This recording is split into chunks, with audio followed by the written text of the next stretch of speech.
And hello. Sorry for my voice. I'm still a bit sick. Hope to get better. And I have my headset because the tabletop microphone broke. No idea what happened. It just didn't work anymore. So I'm using my backup plan with all the headset stuff going on. Before we start, a few announcements. We have two major changes for the crowdfunding system. First one is that we use the same shares in both English and Finnish PLO evenings. And second one is that profits is divided by 25-75 now. So if I end up making profit, I keep only 25% and the shareholders get 75%. So it's 50% more, which is quite nice. And today we have a special thing. There's one share that has only 60 cents with Wapakan 11, and I have talked with him and agreed that I'm going to play casino games until I have at least $5. So either he goes broke or he has a share of $5. I'm not sure if you can actually bet 60 cents in blackjack. So maybe we need to start with slot machines. No idea. Okay. What is going to be our slot machine? There's football star, basketball star, football star. Is that American football or? Let's see. What happens? Oh, that's not a good thing.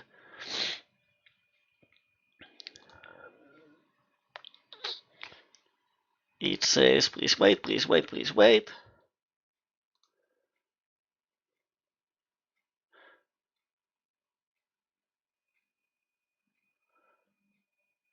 Oh, it's a soccer. We don't play soccer. Let's take another one.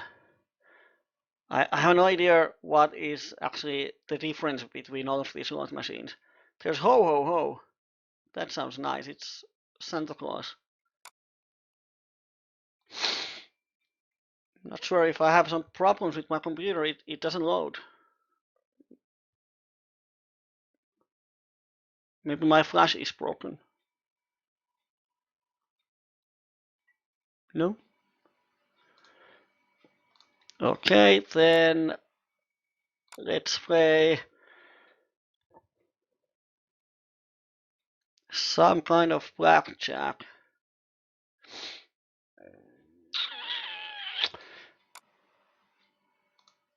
But it doesn't seem to work either. My flash is broken. So we cannot play.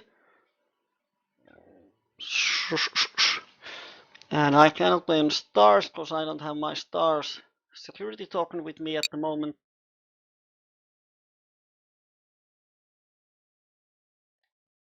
Strange. Let me see if it works in my browser.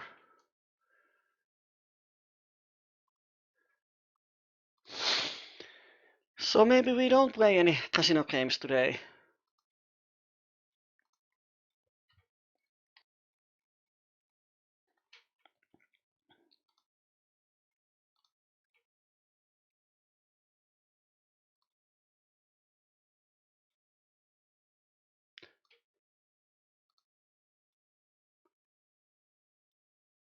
Oh, this browser seems to work.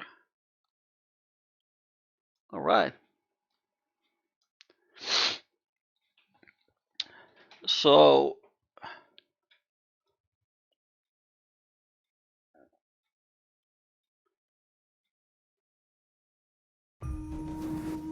oh, can you hear that? We have a sound. Yes, you can hear the sound. Awesome.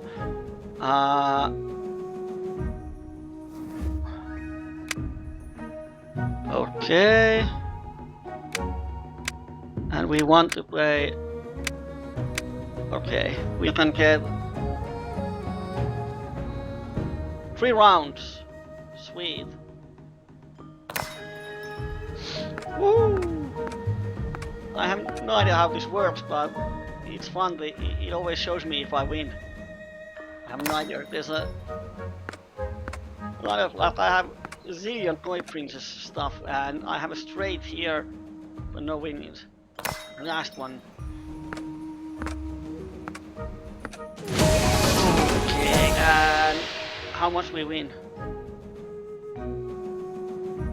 10 cents. Woo. It would be awesome to win some kind of jackpot of 100,000 euros, and then that's going to be the bankroll for Wobbucky.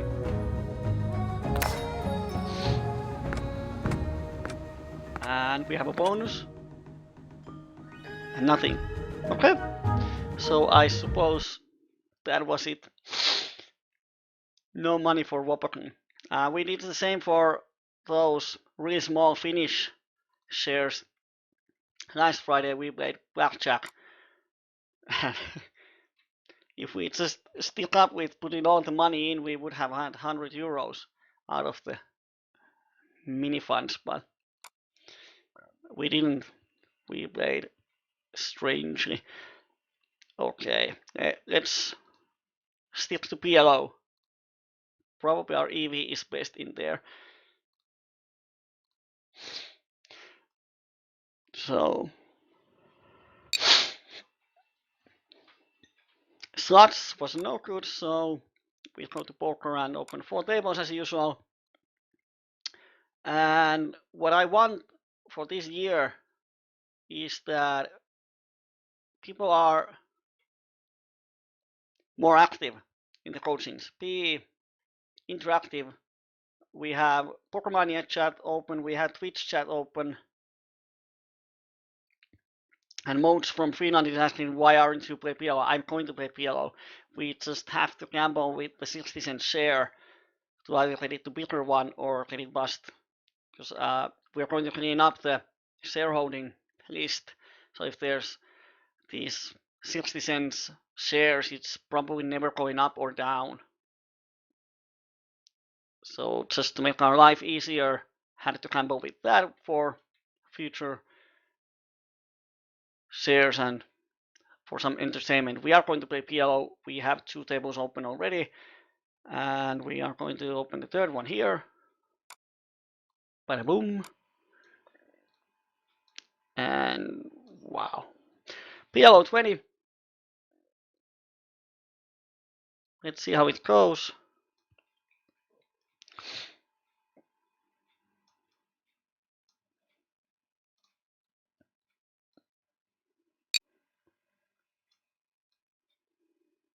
I don't know how it would be best to position the tables, because should there be a gap in middle or just stick them close to each other?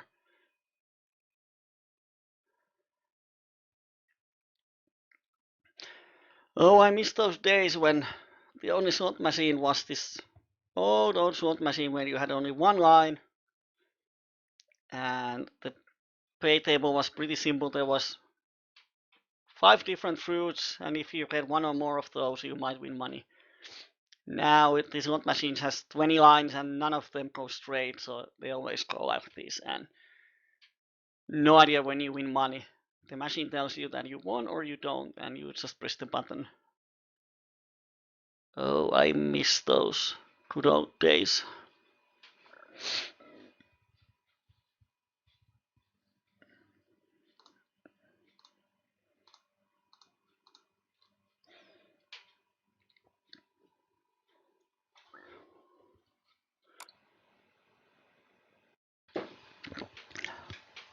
And let's wait for hand.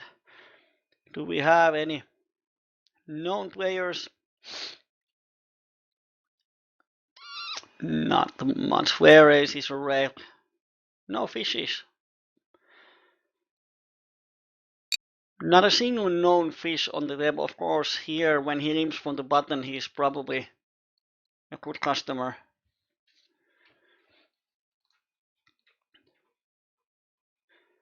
Of course, you can change name at microgaming, so I have no idea how many of these is a known player, but with another name.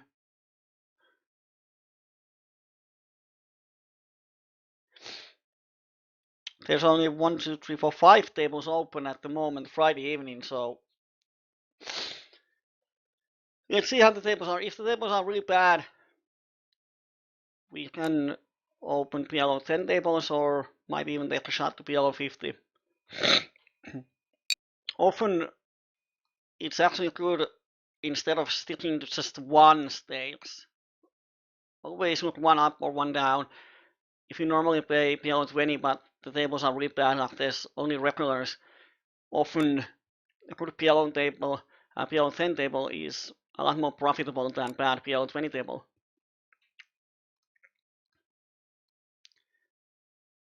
Or I've been in PLO 4 tables that are more profitable than PLO 20 tables. Callum is learning to write in the correct chat. Yeah, I want more active people, so more from Finland. Be active. Demo 1, we told him is the board. We have backdoors, and they both check. Often we don't get a lot of folds on these boards, so I'm going to check, see if I can hit the diamond deuce. Ace king jack is good. 2 and 4, we are going to defend. Actually, with almost any hand. Here, but I see betting. We have top pair, cut shot, backdoors. Here, when they both check, I'm going to stab, represent the flush. Number 1, when the flop goes check, check, they often would bet the flush. Here, Bada is checking. Now the question is, should we turn our hand into a bluff or check back? I'm going to turn it to bluff.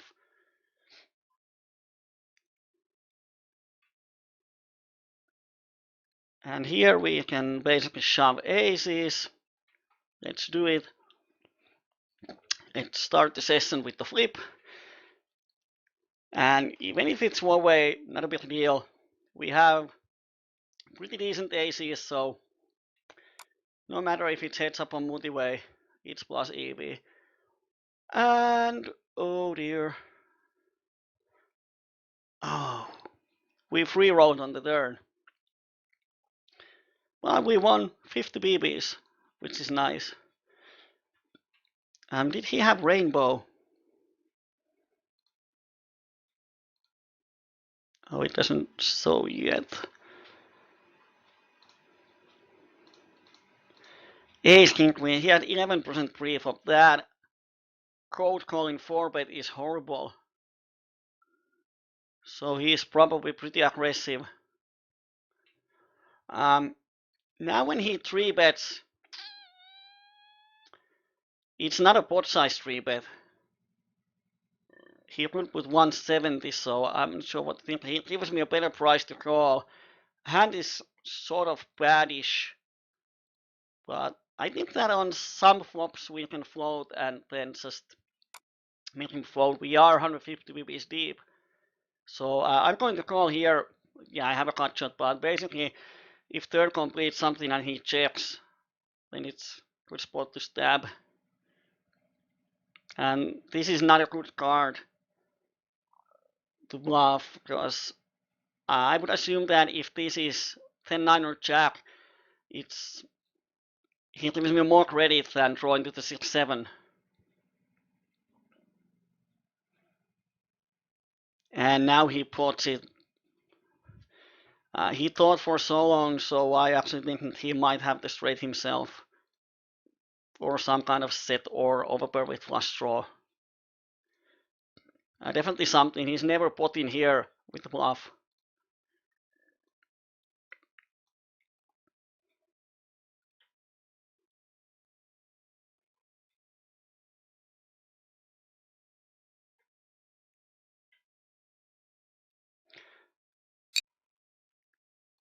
Level 3, someone raises on this flop. We have bottom 2, no chance to improve. So I'm just going to fold. If he keeps raising a lot, we can see it in the heart pretty soon, and then we can adjust. In Twitch chat, there's a question about Omaha bankroll management. I don't know how to keep it in short. The more the better. Let's put it this way. And if you are a losing player, there's no bankroll management that is going to save your bankroll. The idea of bankroll is to sustain swings that happen in PLO. And what affects your bankroll is how easy it is for you to drop in states. Like if you play PLO 20, but with the downswing you go to PLO 10, then to PLO 5, PLO 2, then you don't need to have 100 buy-in bankroll. But if you grind same states and don't want to drop, then you should have a lot more than just 10 buy-ins. Another thing is that if your bankroll is 30 buy-ins and you lose 15 buy-ins in one session, which is half of your bankroll, then how does that affect you mentally? I know for sure that if I lose half of my bankroll in one session, it's going to hurt. And then you have to just ask yourself, how does it affect my playing when I'm angry or frustrated? So there's always this mathematical approach, which is about swings, variance, and the psychological approach. Oh, I'm going to check here. Well, if he has a straight or two pairs, he's not going to fold, so I'm not going to even bluff him. And if he bets, I'm just going to fold. There's not a hand that he's going to bluff. Wow. Hitman is pretty aggressive. He calls the flop, calls the turn, and pots the river. He's representing backdoor flush, but he might do this with a lot of busted draws, so I'm not able to fold here. And he had a queen. All right. That's worth of $2, €2. And here we get a 4-bet, easy call, and easy stack off here. If he has aces, we have 40%. If he has the flush, then we're screwed. But against his range, we have 33%. Like here, we have around 40%, not anymore. So it's plus EV stack off. And session hasn't started that well. Oh, we had 33 because he had a couple more outs with the deuces. And here Hitman min raises us on the flop. Let's get away.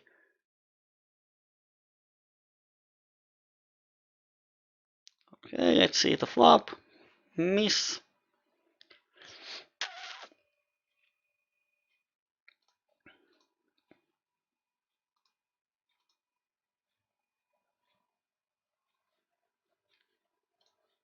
Not sure what. He probably has aces when he checks the flop.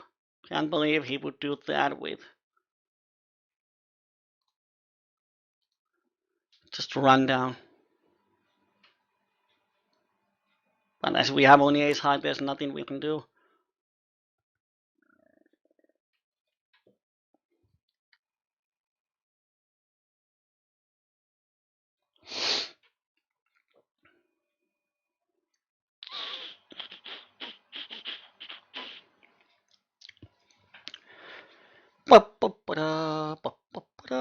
No hands, no hands, no hands. If you have any questions about PLO poker, whatever, use the chat. There's going to be a lot of times when we just don't have hands, so we have a lot of time to discuss about almost anything. I'm trying to remember to mark any interesting hands so we can review them at Poker Tools or something else in the end. But I've been trying to do that for 2 years now and I suck at it.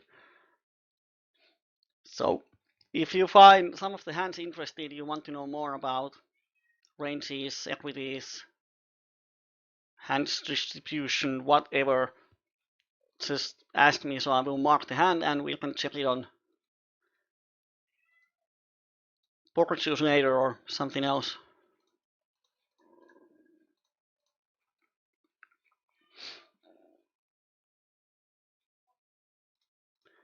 My 3x button doesn't work. Oh, here we have a wrap and top pair. Let's get value. My time by 50 and 8, though no reason to be balanced here, just for maximum exploitation. Here we get call from Hitman and we can shove the turn. And he just folds.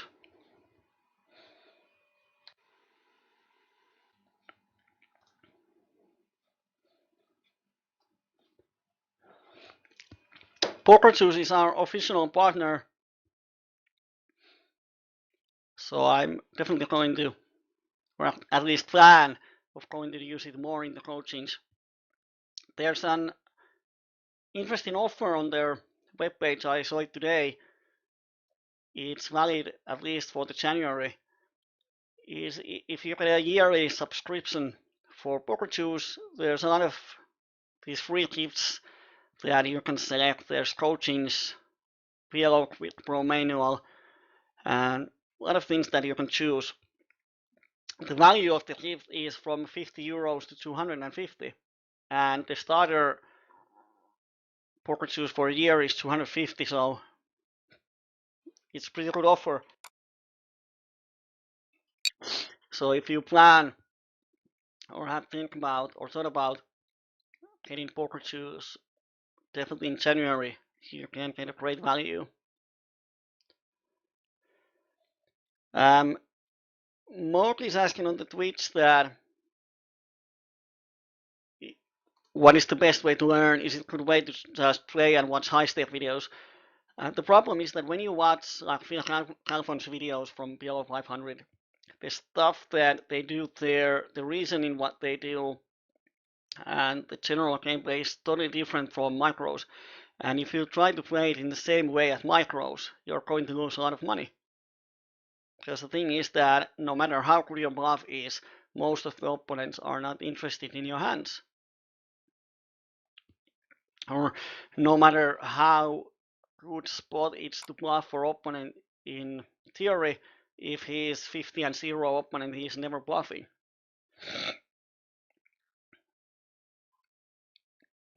And I always say that when you play, you actually don't learn a lot. Because when you just play, you use the skills you have. And you just reinforce the skills that you have. And the problem is that if you have bad habits, if you have leaks in your game and you just play over and over, you repeat those same mistakes over and over again, which reinforces the mistakes. Flare Ace is actually raising quite a bit. So this is definitely board that he can raise me. And now he don't. We have a nut flush draw, some backdoors. Definitely going to call here. There's a lot of turns that he's going to check, and if he bets, I'm going to call. I'm not going to raise because he has ace 7, ace 5 in his range, ace king. And if he has a draw, we have him crushed.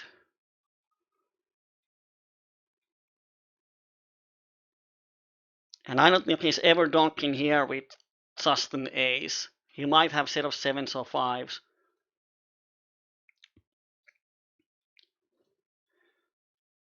That ace kind of sucks because we block the king high flush draw, which is one of the draws he might here donk, like king high flush draw, which hits 8. So he has a lot of ace 7, ace 5, pocket 7s, pocket 5s. So I'm going to fold the river. And make the hero call with just the king.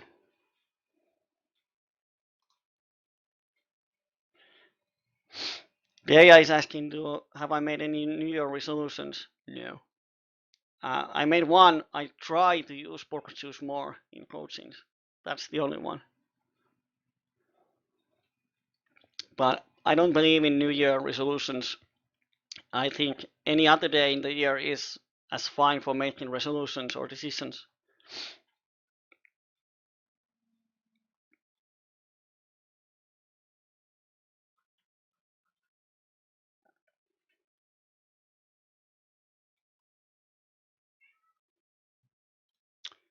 Well, people are stacking off pretty lively here.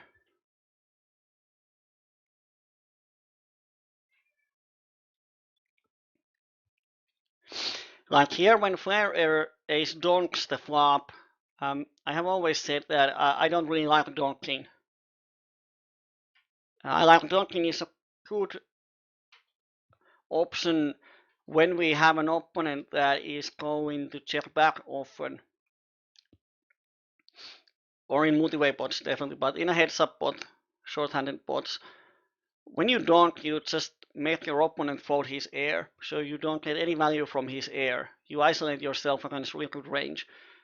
And like ace-7-5, if he has ace-7, the problem is that if the turn is not ace or 7, it's a scare card for him. So when he donks the flop, he builds up the big pot only to find himself in a turn with a hand that is not that great anymore.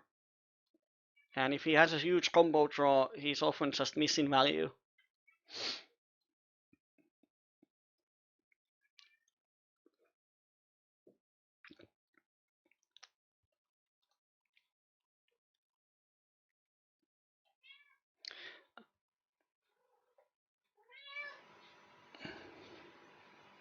I'm going to call here.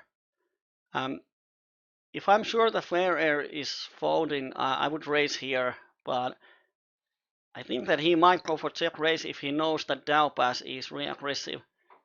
So if he raises, then I can just fold. This helps a bit. We have the nuts. Let's give him an opportunity to shove here. And he has 6-7, and he makes the straight.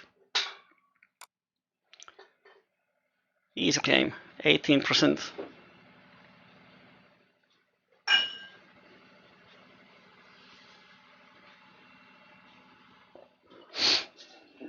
And ace is on table 1. Nice ace is double suited. And here, Finnish Maniac raises us. And we take another flip. I'm not sure if we even have to think here, because when we 4-bet, everyone puts us on aces.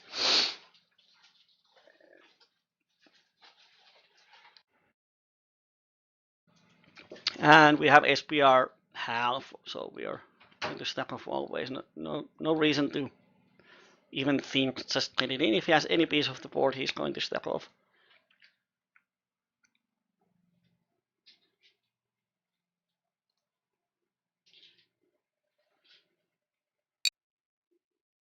And table 4, we make the full house.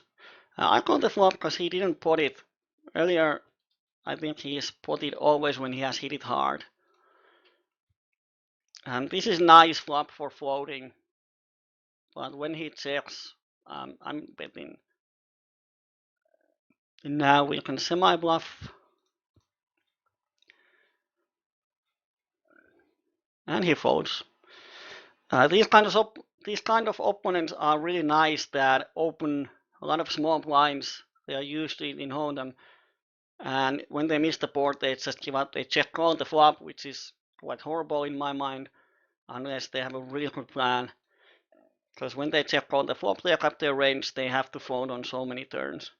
Or if they just check fold the flops in heads up pots, that's a nice way to bring money.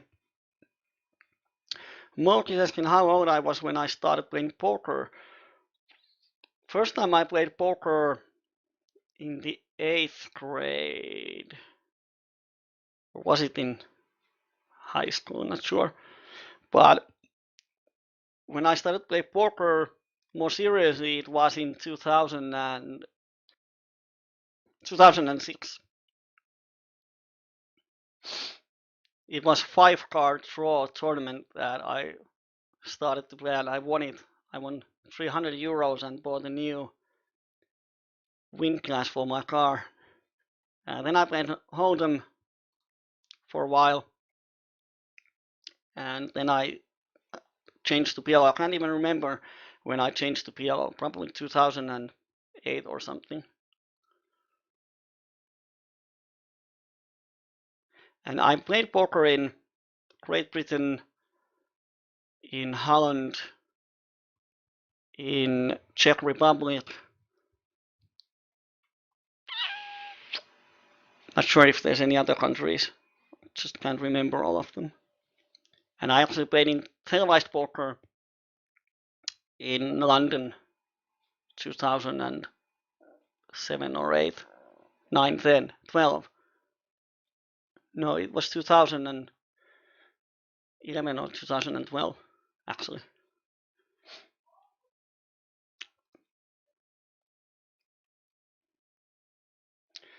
Hannah is asking what is good starting point for Hold'em player when trying out Omaha. Don't play like Hold'em. That's one story. If you play Omaha like Hold'em, you're going to lose money. So PLO from scratch, free ebook is one way to start. There's a lot of basic stuff, really good stuff.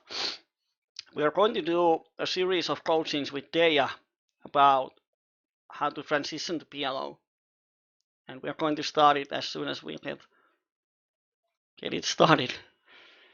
But pretty soon, actually, I hope.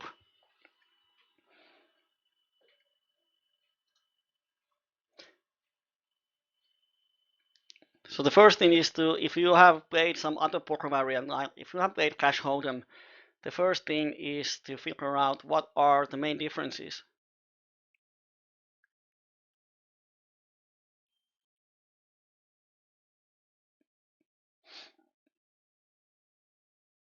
And there are some things that are quite common when Hold'em players come to PLO about hand strengths.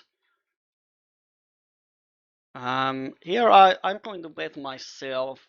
Lavatuin is a bit tight. He has a lot of ace high hands in his range, and if he has any ace XXX, he's going to call me here for sure. I'm not sure if he's going to see bet against 2.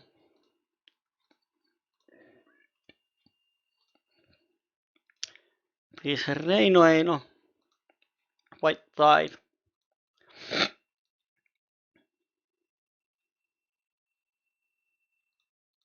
So as you can see, we are opening a ton of buttons. Here is actually, we can 3-bet from Ferrer's huge wide range. Reino calls.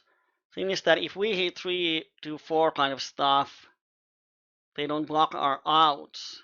But like 2 pairs, I'm going to fold. 2 pairs is good, but weak flushes and so on can be a bit pain. It's isolate. Oh, he's the maniac. Oh, that's bad. Oh, he just calls, which is nice. Because I don't want to stack off this and it's not going to be a end of the world. And when Reino checks the turn, I don't think he has a set often. More likely a draw. And here we are winning on the turn, lost by the river for 7 outers. It's not the perfect day.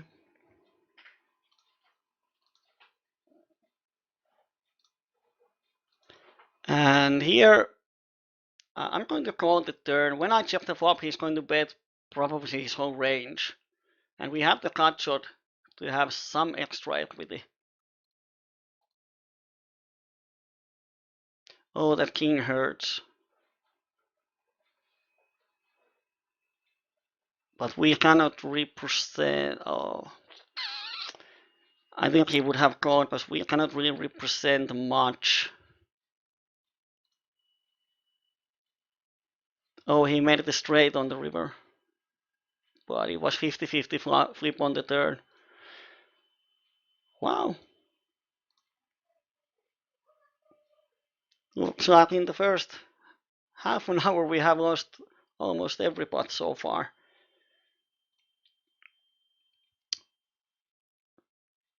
And at least our equity has been high.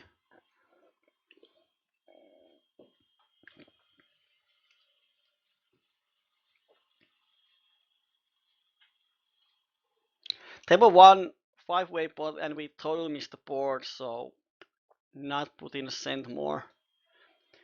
And Flair, he has a funny bet size. He often bets full pot on the flop.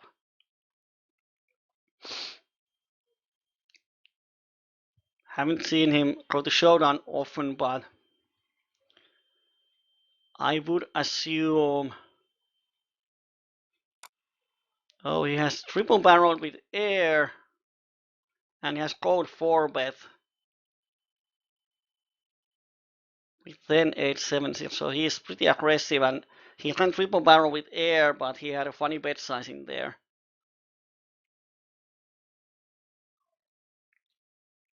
But yeah, he donks 20% and raises C bets almost 1 out of 3 times, so he's very aggressive.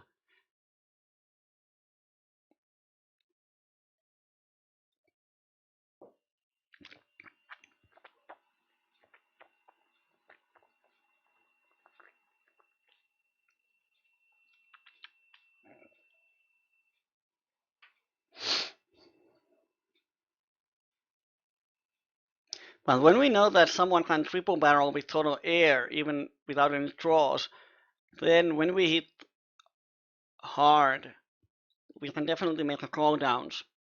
Give him a room to put money in with total air.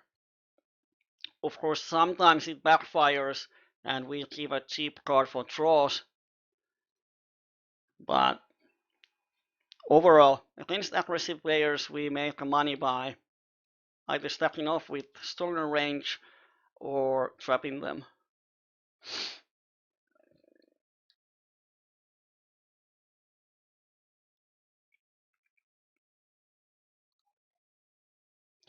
Stream seems to be working fine. If there's any problems, just let me know so we can work on the technical issues.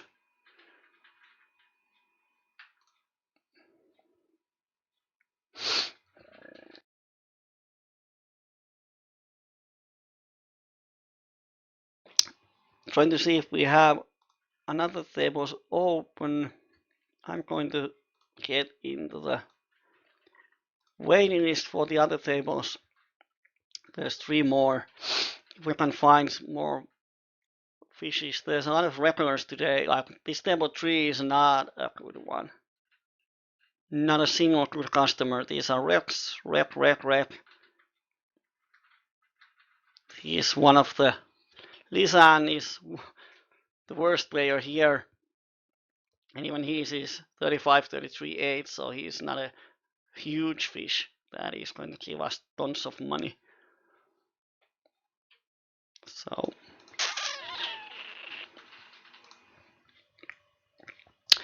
don't know why the tables are so bad. So I'm going to open a couple more and let's try to find the best 4 for the stream.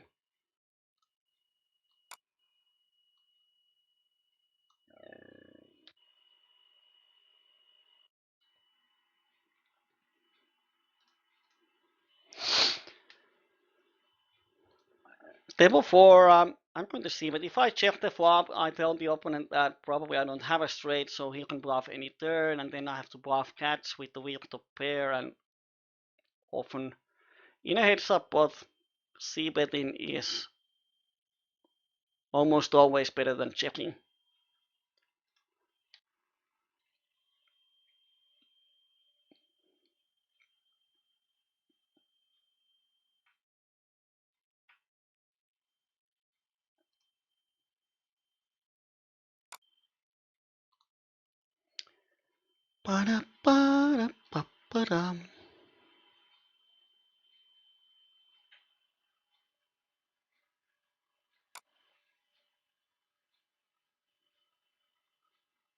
Let's see what happens on table 3.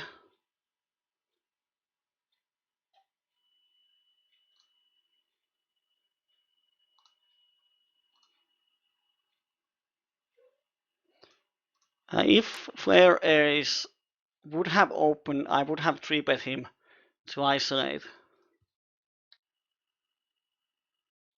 Here, the Deo Pass is the guy who stacks off with almost anything or plays ton of hands. We lost the flip with the set versus his open-ender earlier on the other table. And here, I'm stacking off 2 overs, 2 backdoor flush draws.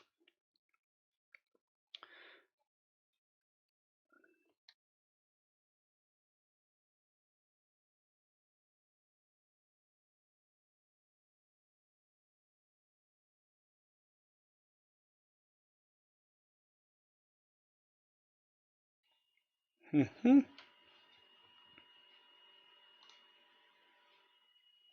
Oh, nice. On the outside table.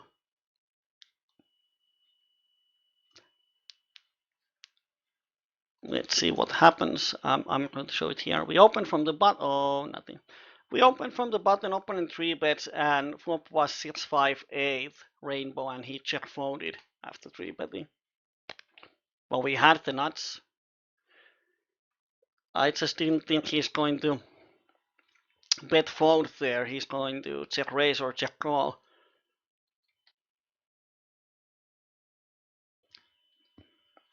But funny things happen.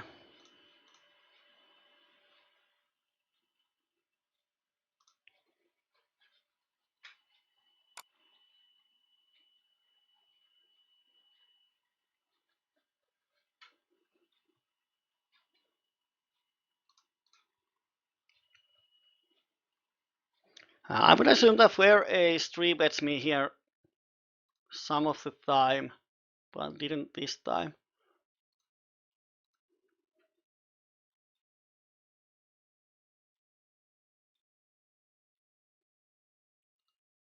And he just folds. ISO 3-bet here on table 4, and it's a premium hand. If he 4-bets, it's not a problem. Then we just take a flip, call and see the flop. Like now, what happened? He had aces, or ace king king, doesn't really matter. We'll call and we have a cut shot and flush draw, and I'm going to just shove here myself, give him an opportunity to fold. But now, oh, he's crushing us. He had a higher flush draw. Wow, we got some of our EV back. 21 on the flop.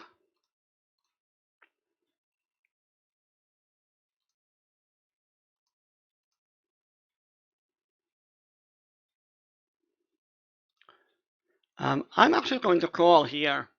I'm seeing him potting. Often what people do here is that they might actually pot with aces because they want to maximize its folding equity. And if he checks and the turn is any decent card, if it's 5 or 6, I can bet for value. If it's spades, I can bluff him. And he should be worried about me having queen 10 here. But he pots again, which is not sure what he has. That should be for value. But that's a strange line. He has done it before. But our hand is not good enough to stack off here.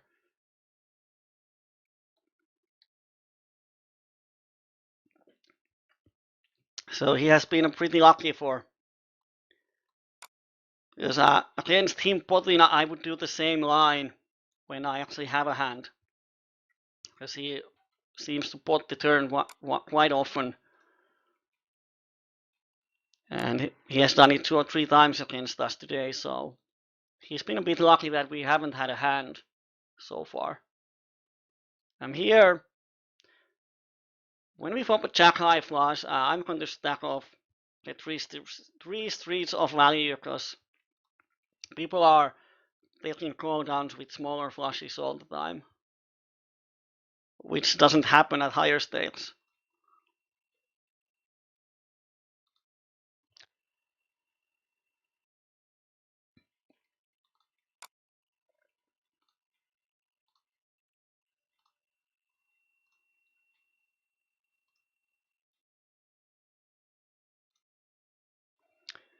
And here we get 3-bet, probably aces. We're out of position. We have ace in our hand. He's 50 bps deep, so I'm going to fold this one. We don't have the odds to call.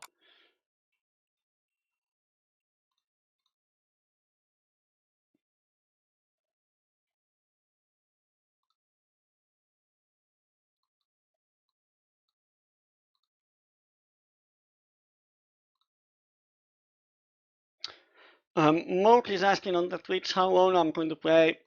Around 2 hours, so around slightly over an hour still.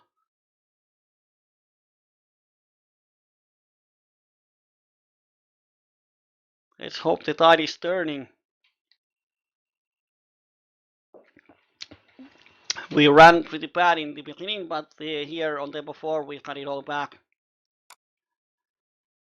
Winning 100 pp from opponent with 21% equity. And we have aces again.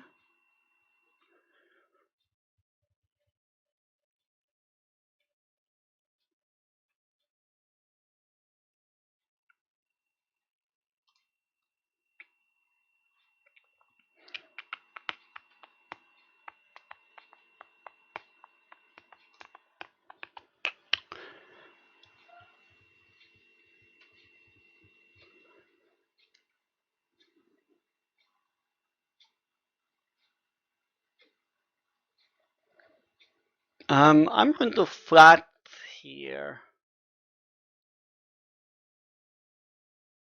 We are almost 200 pp deep, so I don't want to 3-bet, and he thinks I have aces. He can play perfectly, so let's just call and see if we hit anything. Of course, when we call, we can just check fold all the flops that don't have an ace. 4 of clubs is, besides an ace, actually, well, even probably one of the best cards in the deck. 9 of clubs is even better, but when we bet, it looks so much like a bluff. So if he has any overpair, he's snap calling. If he has any draw, he's calling. We can get a ton of value. If flare ace is donking, I'm going to call. If I had Toto air, I would raise him. He's such an aggressive one.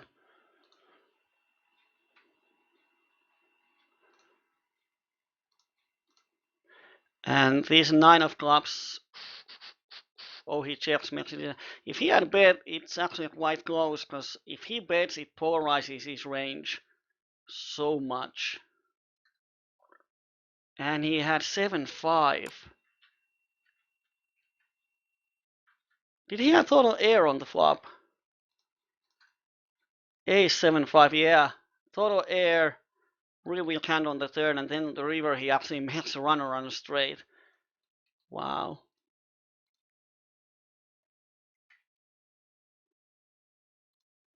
So now we know that he can actually donk with total air. So what we're going to do is we start to raise him.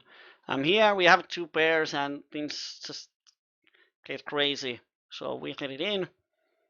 Oh, he's blocking one of our kings, but we make the 5 and we make the quads. Now we pretty much have the hand locked down. Here is really high C bet. There has been a 3-bet somewhere, so let's get it in.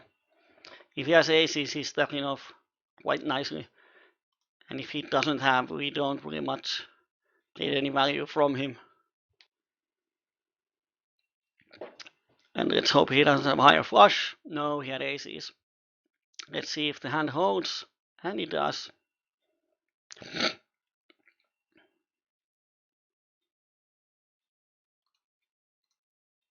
I was so concentrated on the other tables that I actually missed that he 3-bet at some point. That's what happens when you host a coaching, when there's action on 2 tables. And try to explain it at the same time.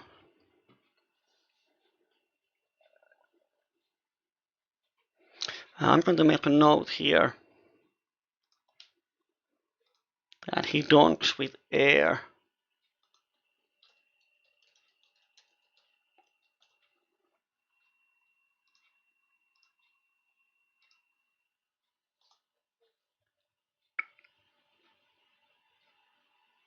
What was the flop there?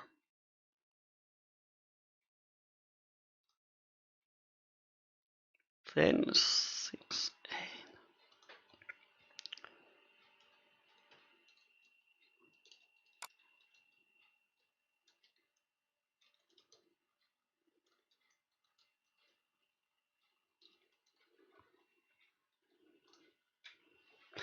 So the way I'm going to adjust on him donking with air is that I'm going to raise with semi bluffs, like some kind of flush draw and open ender or kind of that stuff.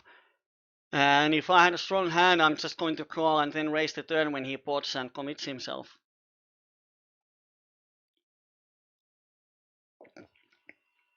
So definitely need to make the plan on the flop that are we going for call down or do we want to bluff him right on the flop. But now we have seen so many pot size donks from him that we know that he can do it with air. And as we saw, he likes to donk kind of boards that like 10, 6, 8 is a nice board for donking because if I call I don't have a straight so he can barrel any blank turns. And we actually had him pretty well hammered on the turn, but he made the runner on a straight.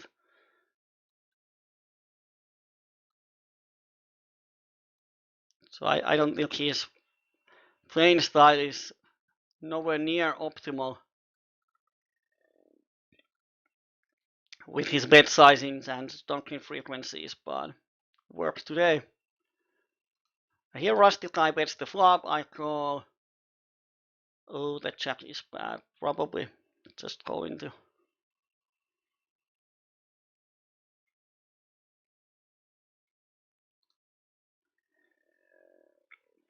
Oh, I missed totally what happened there. I was playing on the other table. Oh, he had just an ace. Yep, works for me.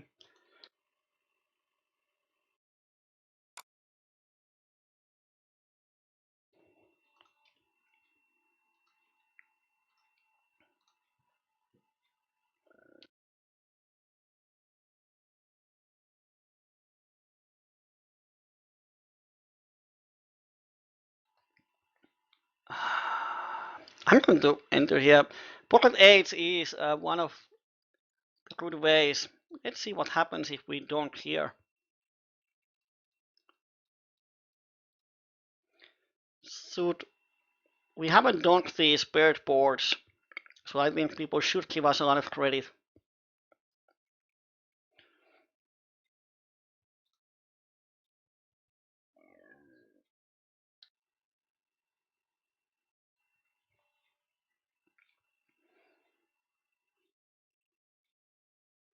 I'm going to barrel against him.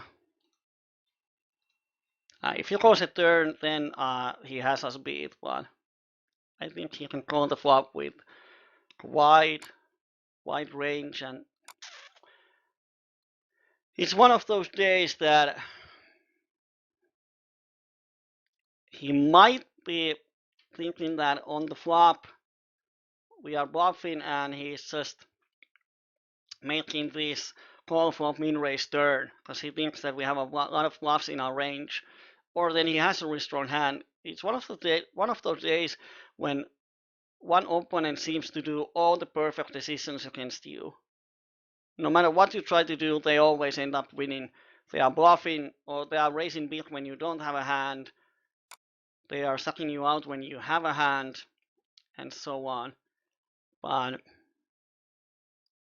if he made that with air, then props to him.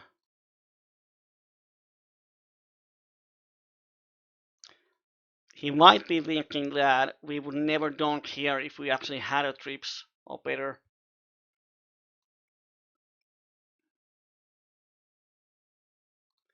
So next time when we do have a trips, let's donk.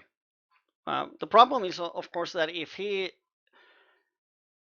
likes to donk like when calling pre-flop, he's donking or raising almost 50% of the time.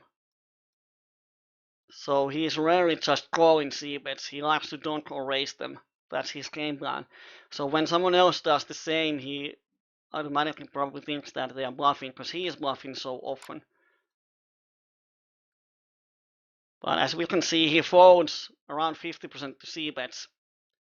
And he donks 21 and raises 24, which pretty much means that he doesn't have a check call range, which is quite interesting.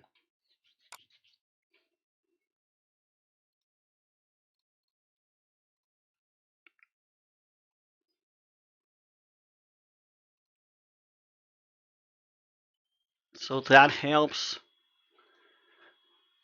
a lot when deciding how to play against him, that he's not going to check call. So when he's checking, 1 out of 3 times he's going to raise us, and 2 out of 3 times he's going to fold. So every time when he checks, we really need to be knowing what to do if he raises, because that happens so often.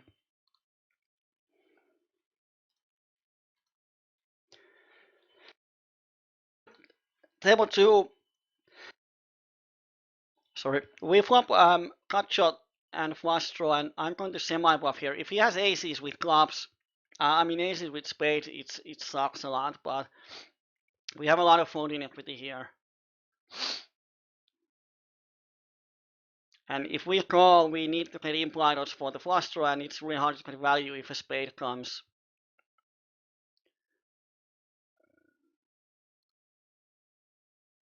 So I like check raising there.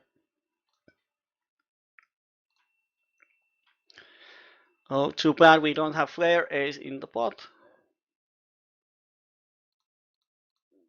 When we actually made something bad queens, I'm going to fold 3-bet.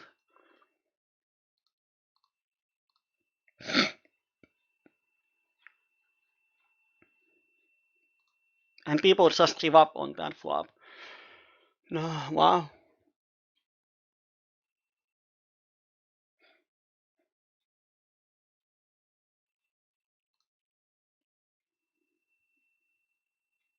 And here again, he has like total air with just pocket jacks and wins up the big pot. Wow. I'm going to mark him as yellow, so it reminds me that he is an aggressive one.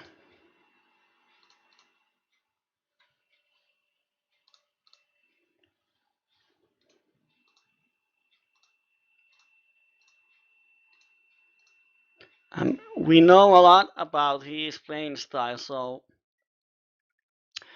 we can definitely make a lot of money versus him. I'm going to check call here. And 3 is...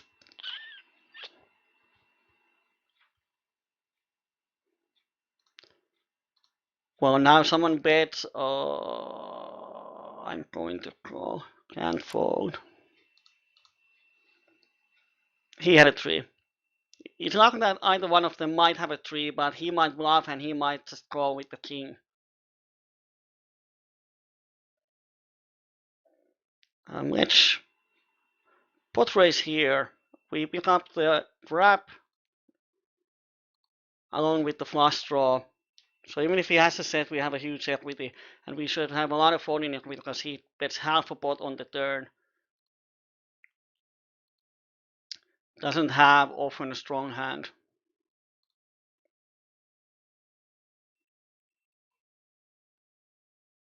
Here he pots. Oh, thought about that. If we can just raise because we have SP around 2, but now we can get the money in with the nuts, which is always a good option.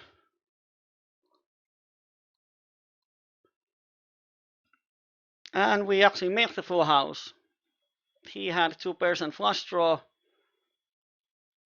We were blocking his full houses. Otherwise, 2 pairs and flush draw versus naked straight is 52% favorite. So if I had a naked straight and he has a naked straight, then he would have a huge equity with 2 pairs and flush draw. Luckily we had higher 2 pairs, so we were crushing him. But if we didn't have the Jack 7, right, here now when we had a Jack 7, we actually had 30% and 49 for the side pot. We were flipping with him. But if I didn't have Jack 7, I had just the 9, then he would have 50% odds in 3-way pot, which is huge. So I like his shove. And it's kind of set up that I actually was crushing him. Well, we were flipping, so I'm not crushing anyone, but in terms. But nice pot there. 300 BBs. Woo! Got something back.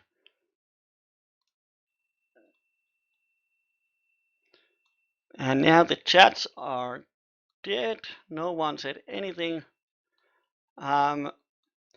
If you don't have anything to say about PLO, you can tell how has the poker been for you in the start of the year? Have you had a run good, run bad?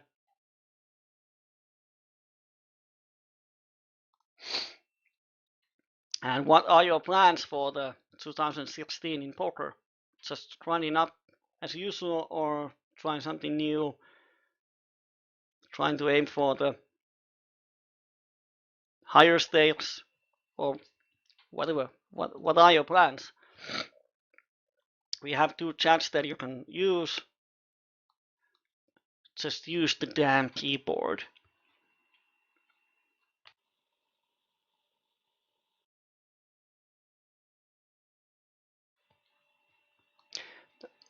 Now we actually have 6 tables open. I'm trying to put them so I could see something. We are 200 BPs deep or more in all of the 4 tables. Actually, table 2 is interesting. We are 300 BPs deep and fair ace is in position to us. Now, it would be nice to hit the absolute nuts on the flop and give him a room to bet 3 times pot.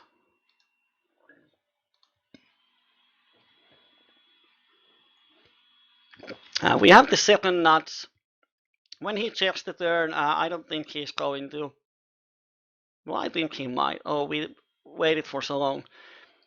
If we thought for less time, I think he might bluff the river if he thinks that no one is having anything. And he does. Of course, if he has a king high flush, we lose, but he has. But when he checks the turn, wants the river. Of course, we're going to call with the second nuts, but I think that line is the best because when he checks the turn, either he has air or he's slow playing king high flush. And when we check twice, he might not help himself by betting the river, and he had a king high flush.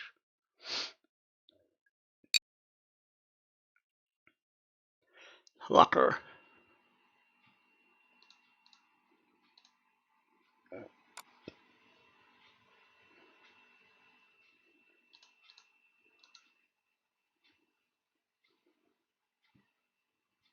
I'm here on level 2 razor. Either he has a straight draw or a king, and he's not folding king. We have a cut shot, we have a flush draw, we have pocket jack, so I'm going to check here.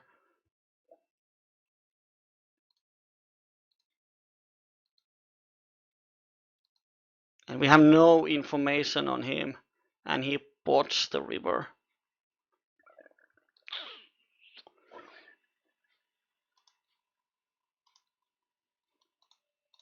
I'm just going to fold.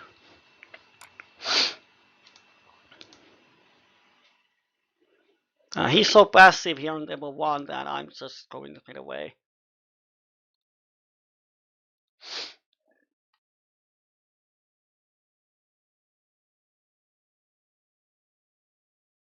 Kauris is testing, and testing works. Woohoo! Sweet!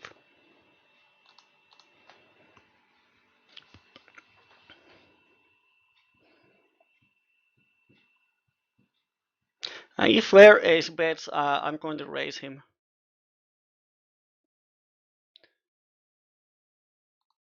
I think it makes really much sense if I check the flop with the flush draw when he raises so much. Not sure if he understands that. And he folds.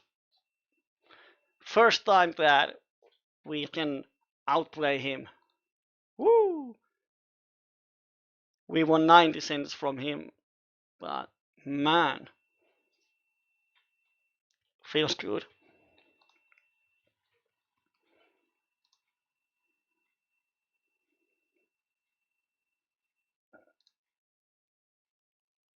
Wow. Despite winning a lot today, Flare Ace is actually down a lot, but his EV is plus 150 BBs out of 700 hands. So it's decent win rate, but he has probably lost a lot earlier because today he has won a lot. He has won like at least 40 euros from us so far.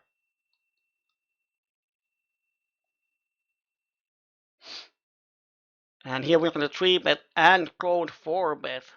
Wow. You guys keep fighting.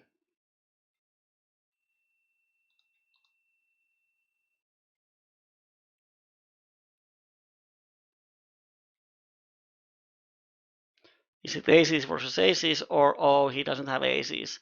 He was just making lose 4-bet.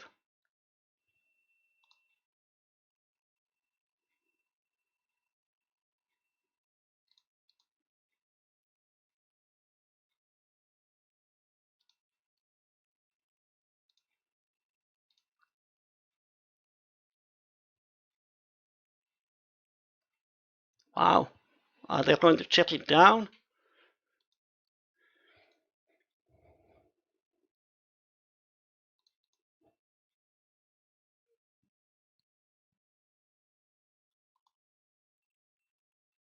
Interesting river bet. 1/3 of the pot. If he's going to induce, if Flare Ace shoves here and he folds, then I hate his bet. Because this bet looks like an inducement for me. He's inducing Flare Ace to shove.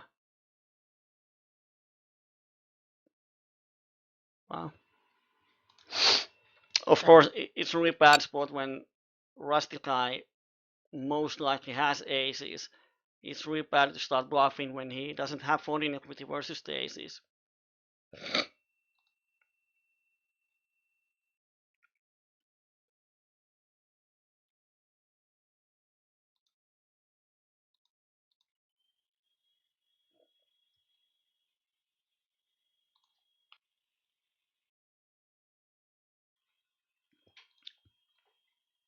And here, Lenny 3-bets us. No this is funny. His button 3-bet is 13%, so we could check that, oh, he's 3-bets a lot. But when we check the sample size, it's 1 out of 8. So he has 3-bet from the button once. And he has bet from the blinds versus button open once. So this is his third 3-bet. So I'm going to give him credit for aces until I see a showdown where he has something else. But by looking just the numbers, we could think that, oh, he's 3-betting 13%, we can raise him. But in actuality, it is his third 3-bet in 131 hands and easily beats the aces. That's why I like Poker Tracker more than Hold'em Manager, because in Poker Tracker you can check the sample size here easily. And if you are just looking at the numbers, oh, I'm going to bet. There's no straight possibility, so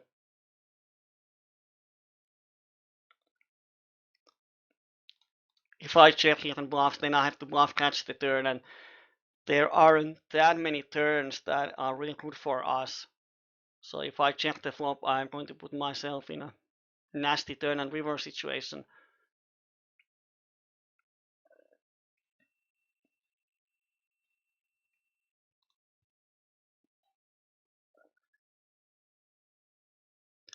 Rusty guy hasn't raised yet in 200 hands, so I'm happy to see bet here.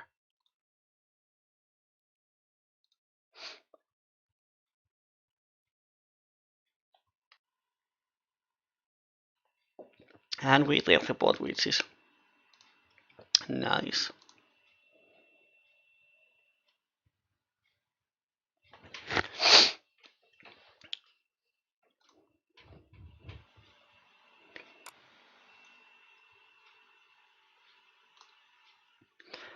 Ba-da-da-ba-ba-da-bum. Ba-da-ba-ba-da. I'm going to isolate this limper. Hand is not a great one, but we should get a lot of folds from these regulars. Unless they start to go crazy, but they shouldn't, they can't really, and they shouldn't 3-bet with wide range when we have a calling station here. And on ace high board, easy C, but if he doesn't have ace, he's going to fold, like this. Bada bing.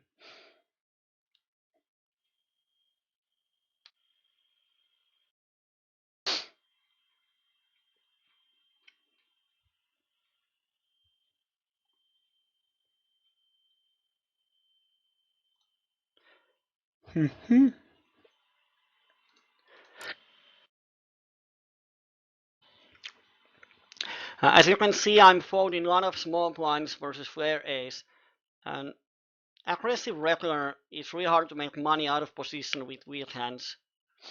So I'm just folding crappy hands when out of position, and on the button I can open with a lot of hands. We have nice folding equity pre-flop, and when they do call, we often have nice folding equity on the flop, and every now and then we actually make the hand. He folds 100%, but he thought for so long that I think he has something on this board. So I'm going to make a C bet. If he has checked more quickly, then I would probably check back and try to get value for my flush. We don't often get 3 streets of value, we get 1 or 2. And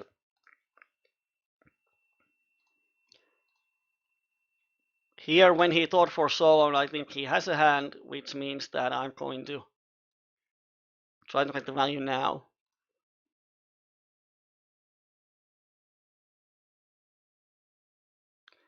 Here I'm going to bet, and he has done it a couple of times. He checks the flop and then raises the turn. So I'm going to get it in here with my top 2.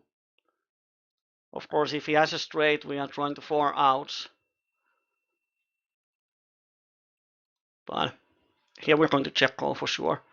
Oh, he doesn't bet. But he has done it a couple of times. He checks the flop and then raises the turn. What he had here, king, then 7 deuce. So he had a 10 and flush draw and didn't turn it to a bluff. So kind of probably knew that I'm going to check call the river. If I didn't have anything, I would have bluffed it. But against that hand, it doesn't really matter. He's never calling my river bet. Oh, nice turn. Too bad the pot is under 2 pp's, so we didn't get a lot of value.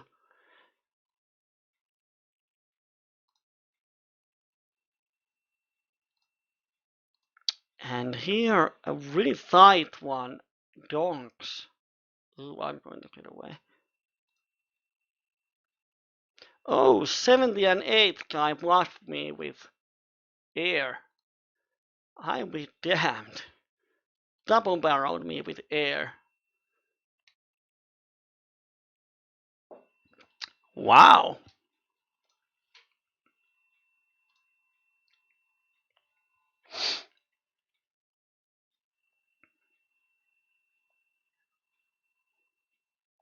It was his moment of aggression.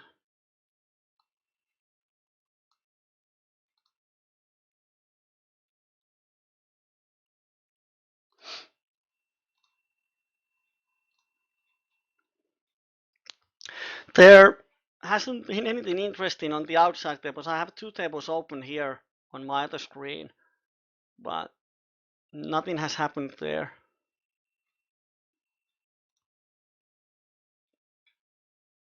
The only interesting hand was the first one when we flopped the nuts, but opponent who has 3-bet us just check folded. And I haven't marked any hands for poker choose. Yay. I really need your help in that because most of the situations might be quite clear and simple for me. That okay, against his range we have to fold.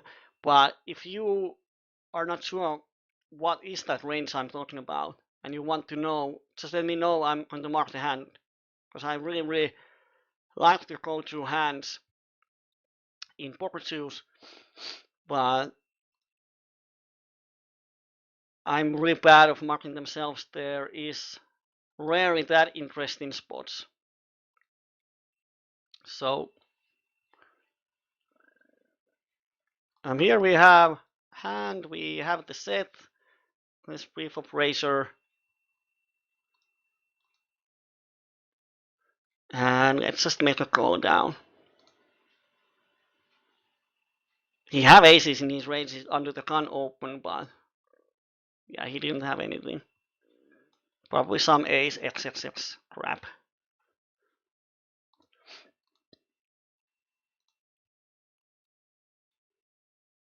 Yeah, ace 10.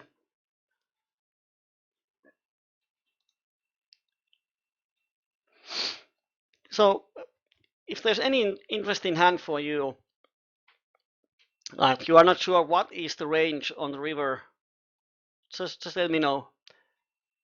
I really enjoy reviewing the hands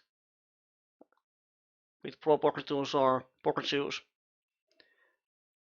But most of the hands that are happening here are not that kind of interesting hands for me, but they should be a lot more interesting for others, so just let me know. Can't do it myself.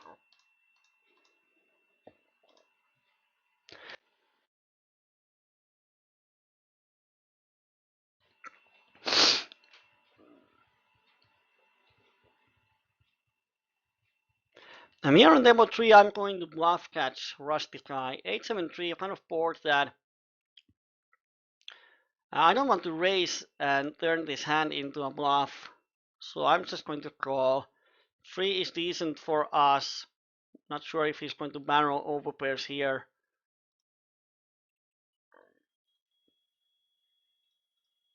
But 3 is a real good card for him to barrel if he has air. And then the river probably goes check check. Or he bluffs it. And he had pocket kings, which is one part of his range that kind of sucks for us.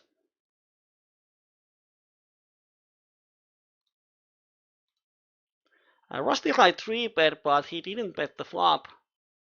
Now we have a cut shot and flush draw. And the 4. Kind of close. If I know he has aces, we might actually call more easily. Let's call.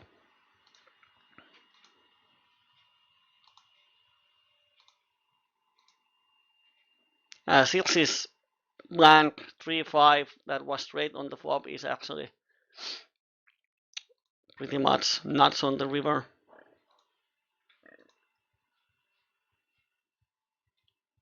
But with the flush draw and cut shot, we have around 30% equity, slightly less.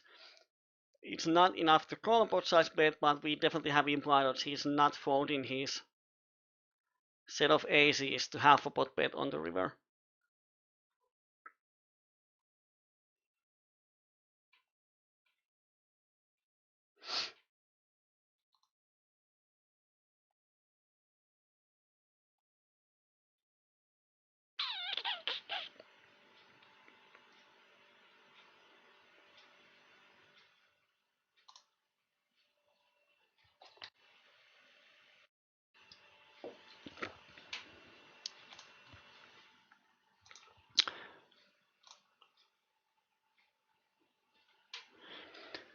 decent hand on table 1.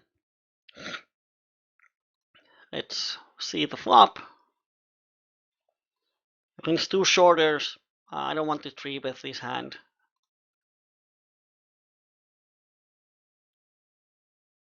We just give away our positional advantage. And now with top 2 and cut shot, definitely stack off here. Let's see what they do.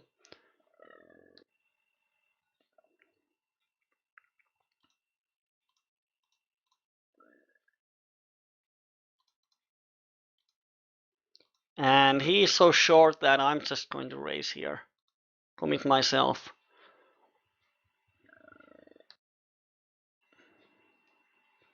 Flare is clear small 3-bet. We are 150 BBs deep. We have position, well, so we can get a lot of value if we hit.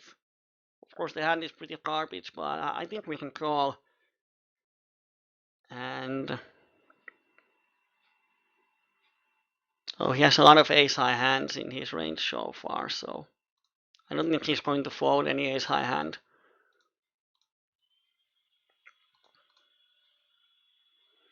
And here, nothing we can do on this board against 3-better.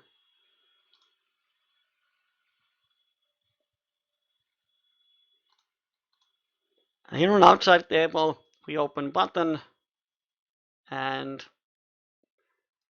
pretty aggressive player. If he raises that board where we have overpair and flush draw, I'm just going to stack off.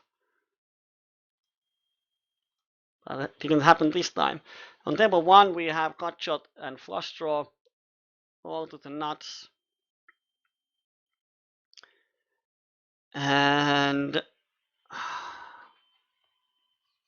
to check back or to bet, do we have folding equity? It was such a fast call on the flop. He didn't have to think, so I think it's good enough that he's not going to fold the turn. So I'm going to check back.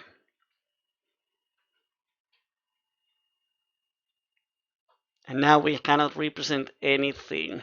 Not sure if he's good enough to understand that, but as overall, it's bad spot to bluff on the river.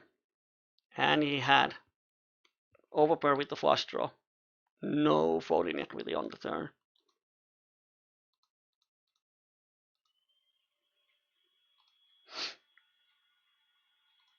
And here, open ender to the nuts, not flush draw.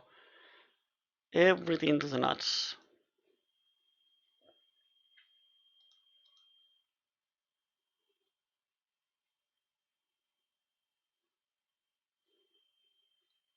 Level 3, we hit top pair, we hit top 2. Let's hope he bluffs. And he doesn't. Just gives up.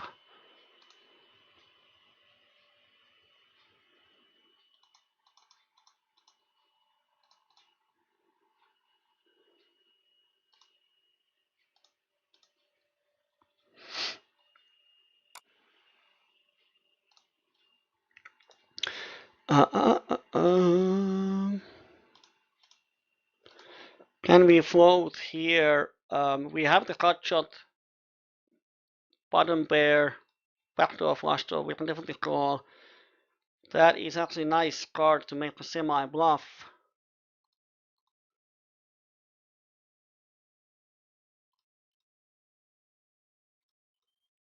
Because we have 2 pairs. We have a cut shot if he has 10-8. And we have the flush draw. We have a lot of equity if he happens to have a hand, and we can make him fold like Jack 9, Jack 7 over pairs that have a nice equity versus us.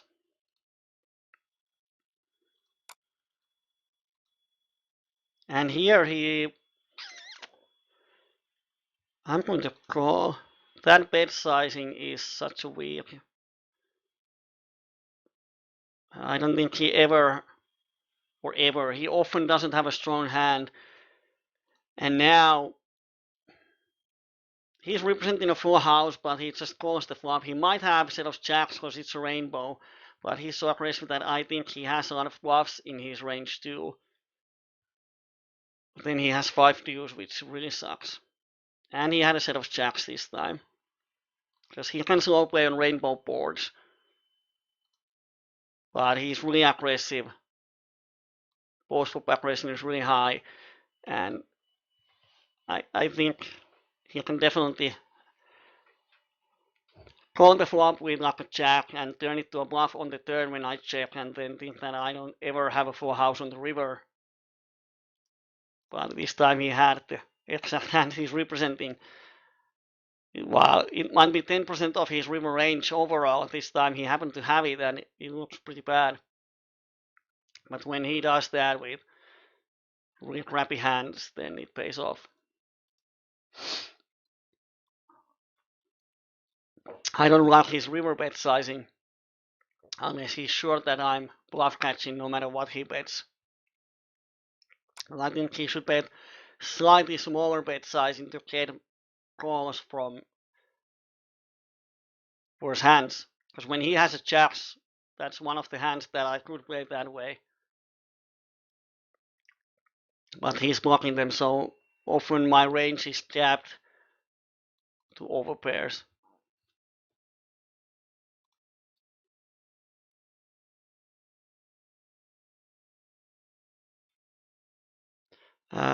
Reino is c-betting only 27% of the time.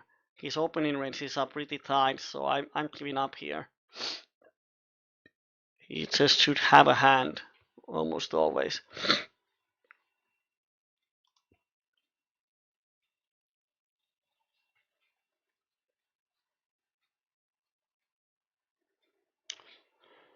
And we have half an hour time.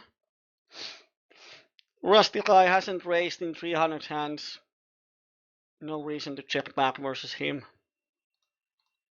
With c-bet we make instant instant profit. He folds almost 90% to c-bet, so c-bet with any hand and make money. Of course, when we actually hit really hard on try boards, no reason to bet because he's just not going to call. Bad spot for floating. He checks. Might be just check folding on this board, which would be a big mistake for him, but oh, he check calls. His check calling range is probably just an ace, some kind of weak hand or a flush draw. So I don't think there's any value in betting the turn. And if he bets the river, it sucks.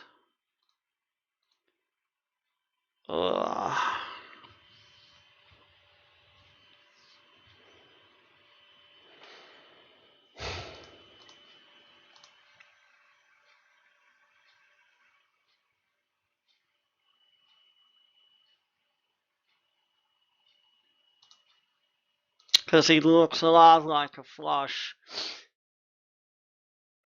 I don't think he would. Okay, we set out. I would have actually probably folded because here, ace king 4, when he check calls, he c-bet 70%, so he should have only a weak ace or something, or he has a flush draw. And I think that if he had some kind of a weak made hand, he would not bluff the river. So I really think his river bet is a flush, and would he bet a 9 high flush? I don't think so.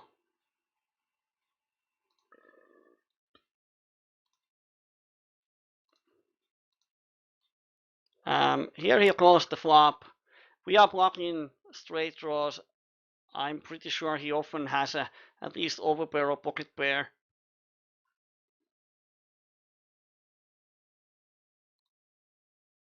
So I'm just going to fold here. Let's bring up the outside table.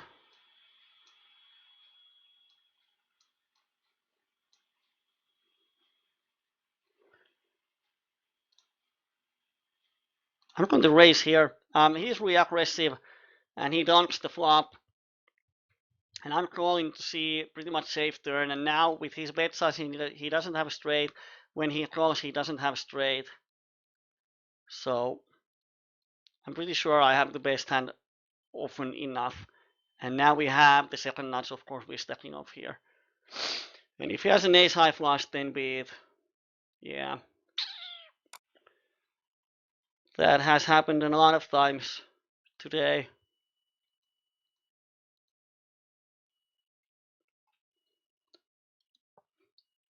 But no way we're ever thinking about folding second nuts against aggressive opponents.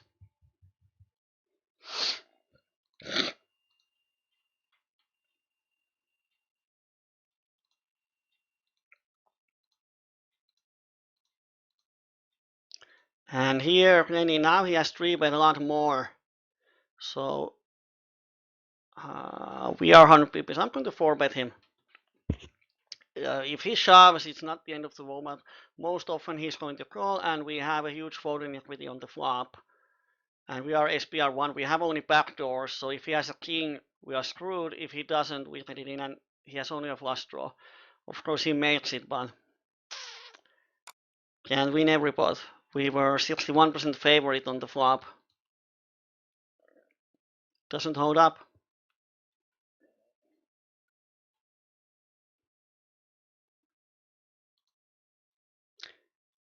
Will be interesting to see our EV after the session because there's a lot of flops, a lot of hands that we have got the money in with a great equity.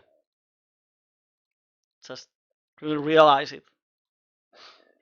Okay, now we have action on 1 and 3. On 1 we hit 3 pairs.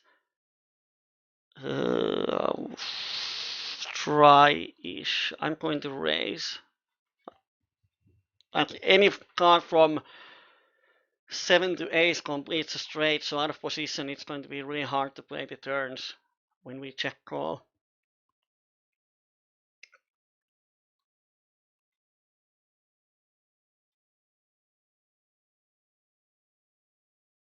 And here love to win just check folds the flop after opening pre-flop an ace high board. Wow, just handing the money to us.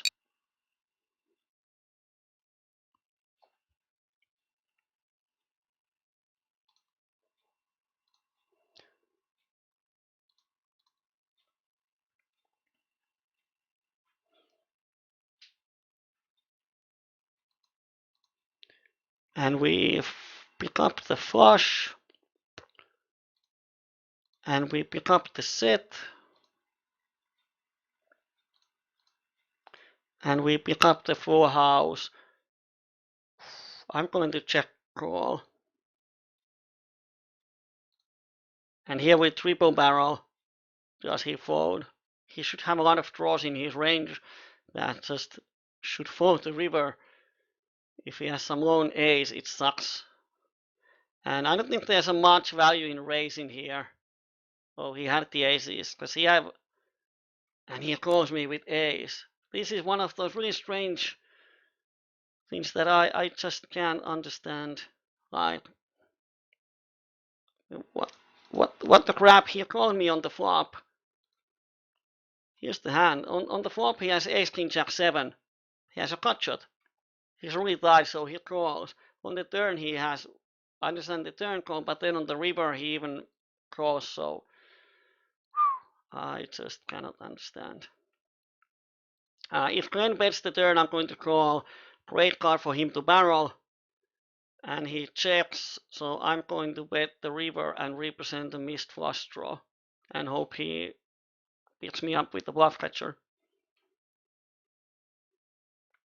I think he thinks about calling if he has any ace, any king.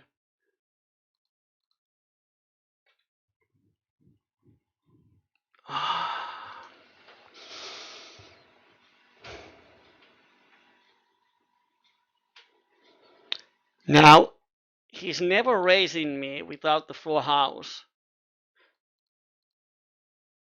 He's not raising with air, that is probably for sure. So the question is, he might have pocket kings, slow plays, he has the hand locked down on the turn. It's really bad check for him, he might have aces.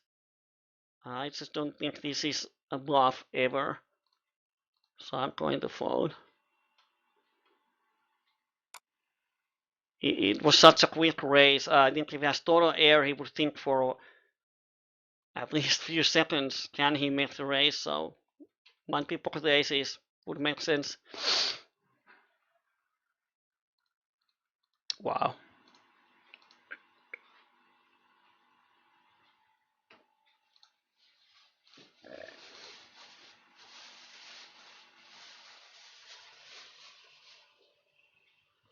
Hero number one, when he checks, we bet, and if he check folds, it's too easy money.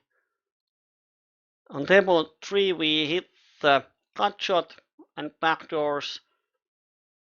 Plain folds only 30% to C bets. Here we have crazy player. So I'm going to check. Let's see what happens.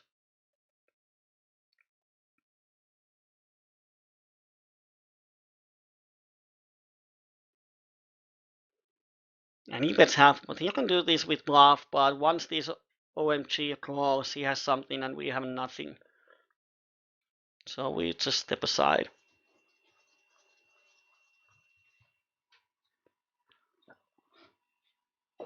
And he had a hand.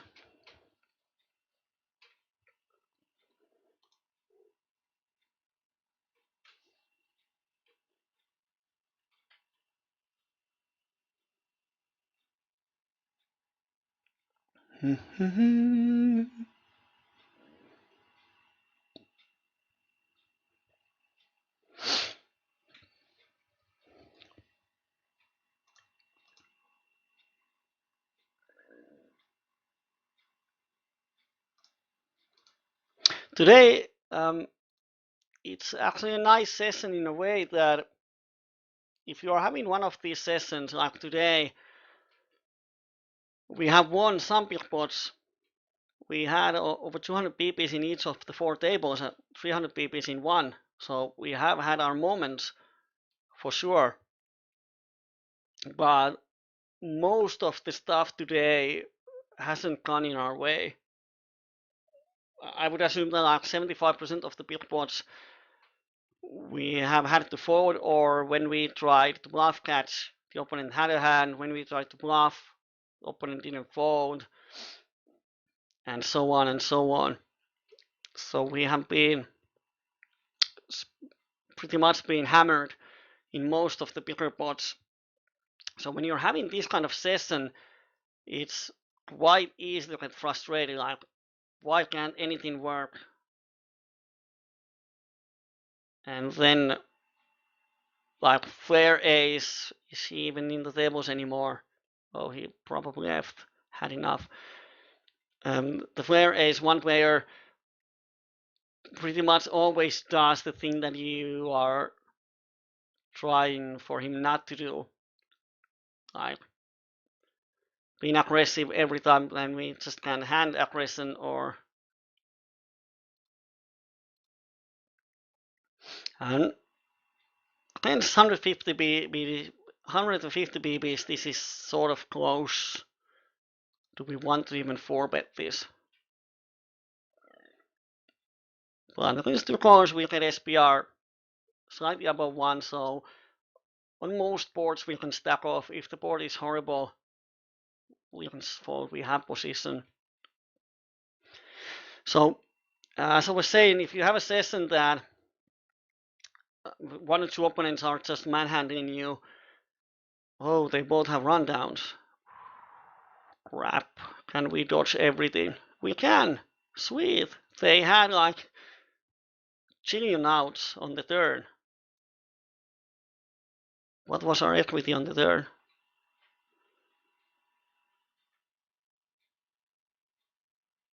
That was crazy, but. Oh, let's take another one. Oh, we had 47. Wow.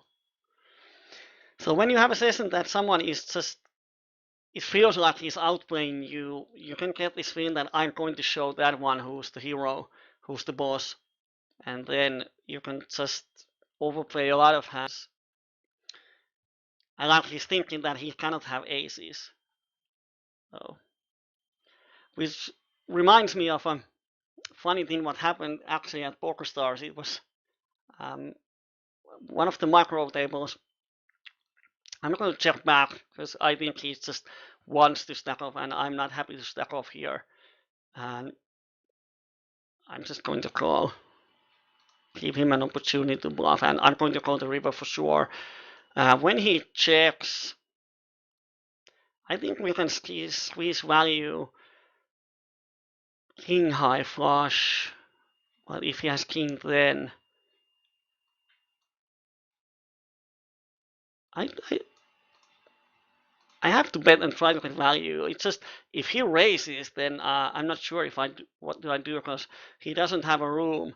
Now he had a king high flush, but if he has king 10, he's going to raise me. So if he raises me on the river, it's going to be a hard time.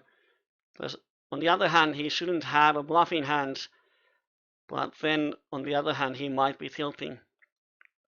So yeah, that story on table was that a guy came in the table and I knew that he is super aggressive maniac that just stacks off any hand. His pre-flop stats were 100, 100, 100, 100, 100, 100 with decent sample size.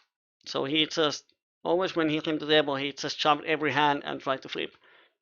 So he shot first hand, I had ace, king, king. I opened, he 3-bet, I get it in. Was happy he had aces. On the second hand, I had kings or queens,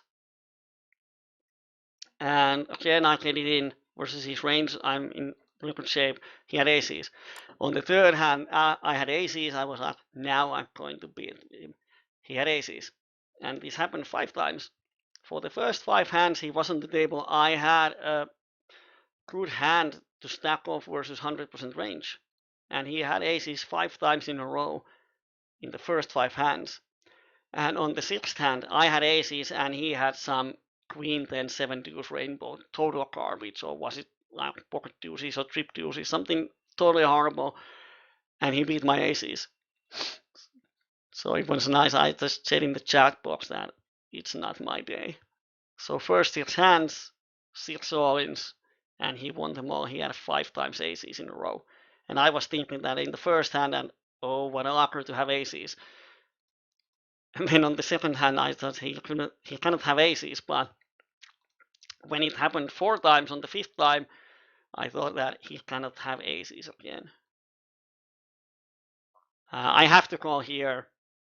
Such a weak bet. He might have the flush, but if he doesn't, I have him beat. He might have 6-8. We are blocking those, and he had ace 9. I don't understand his river bet at all. Nothing better is going to fold, nothing worse is going to call, so his river bet is totally useless. Might be that he just doesn't know what to do on the river, so he bet.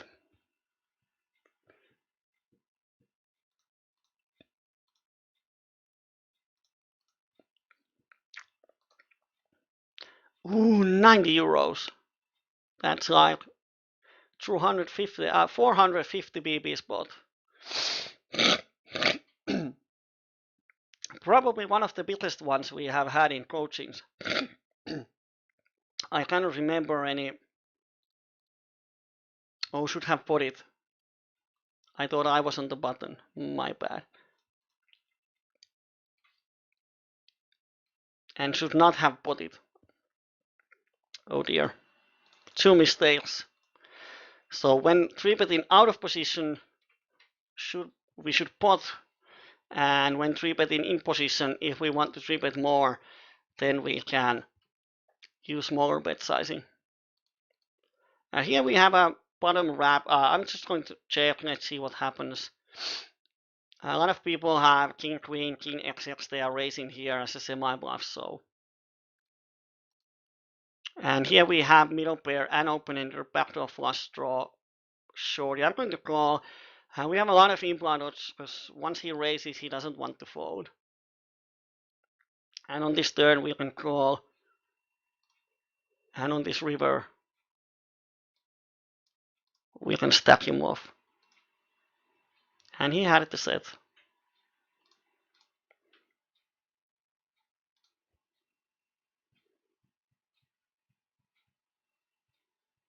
And here he bets €1 in the €4 pot. Not sure if this is bluff or not. I'm not going to call. And here he donks the turn. I'm going to call. Of course, we give a great price for flush draws, but he didn't have it. He had the trips. So we were drawing pretty thin. So with that one pot, the tide is actually turning. We might actually be making profit today, not sure. Here on demo 1, when he calls the flop, turn doesn't change anything. He should often call the turn. So I'm not going to bluff. Let's see if we can improve our hand. And we don't. But he had just check 8. Ching. Not going to. Calling is not a good option in my mind. Let's make a raise here. He donks a lot, so I'm going to raise, make him fold his chunk.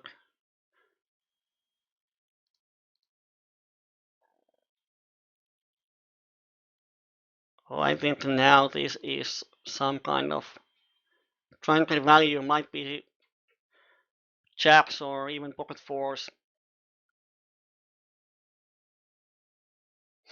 Alex is asking on Twitch that it's hard question.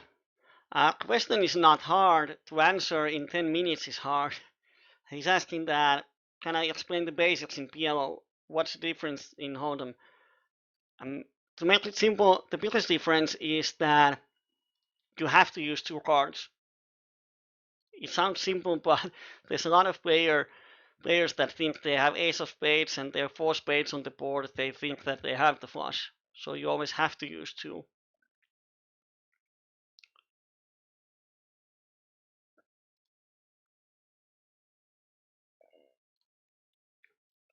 And often the biggest problem for Hold'em players, first they think that they have a folding equity when they 3-bet.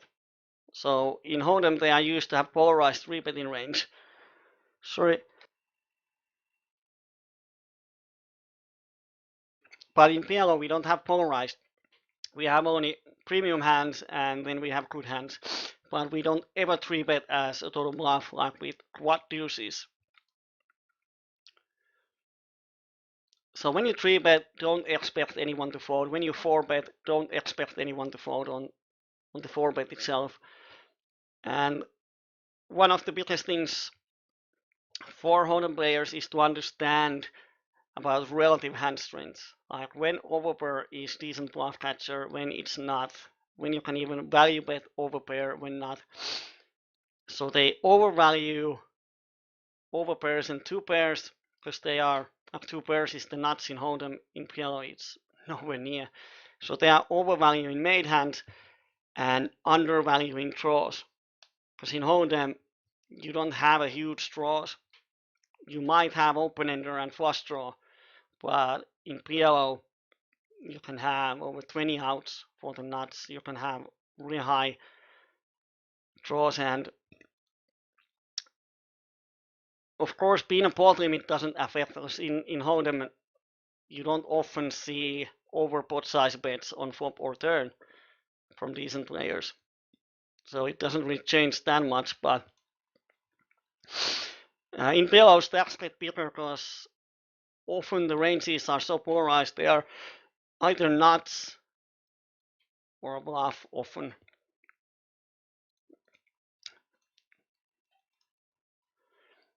And that way you have more folding equity on your turn and river bets, which means that people are betting more turn and rivers as in Hold'em. Now, on level 3, he check calls the flop. Don't think he has a strong hand, so I'm going to hero call with the queen. Oh, he had a 3-5. Damn. So he made up the straight. Might easily have a missed flush draw.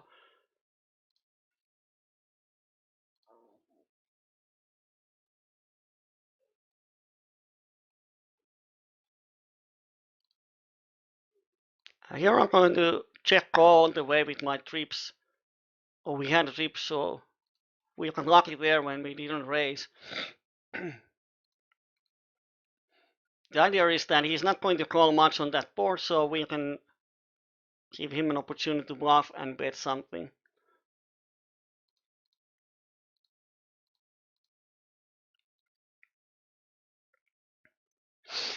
Uh, and people are undervaluing draws because in PLO, of course, in Hold'em you have to think ahead, but in PLO you have to think ahead even more.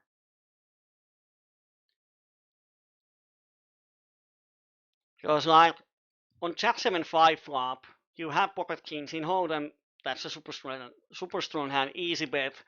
We can call most of the turns.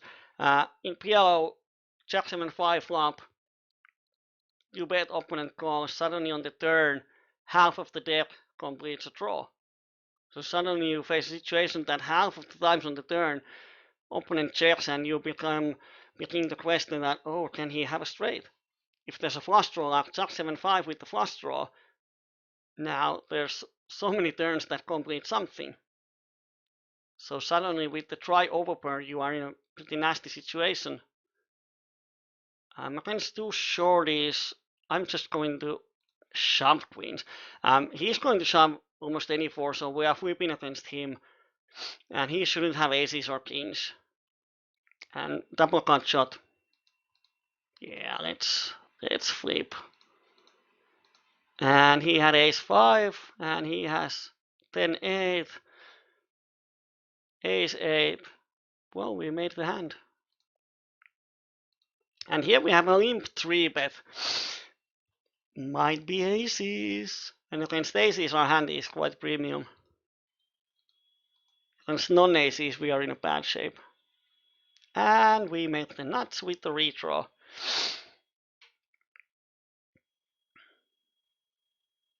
So in PLO, you have to think ahead and have a plan for your hand.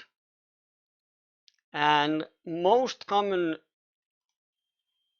oh, we both have, oh dear. We had more outs in our redraw than him, and he won the pot. Oh, that sucks. 26 on the flop against 74. Well, can't complain. We won 500 BP pot almost. Yeah, one of the common ways to lose money in PLO, especially out of position, is to check call the flop with medium strength hand. That is not going to improve on the turn. So you are building up the pot just to give it up on turn or river. And you might not even see. Oh, fuck.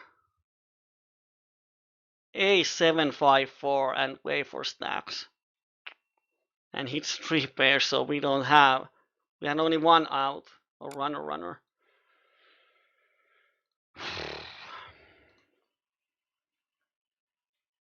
And I thought Reinos ranges is tied. Here we have close to the nuts, but no reason to raise. And he just, oh fuck.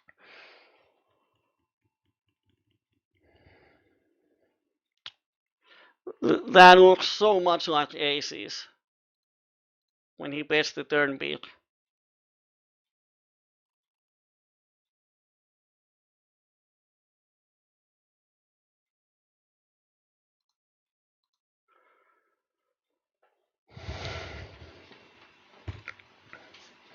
Because it's obvious that I have at least a king in my hand.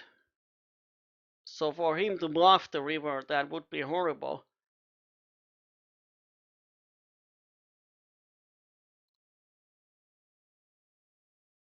And I don't think he's ever betting the river with king deuce or king 7.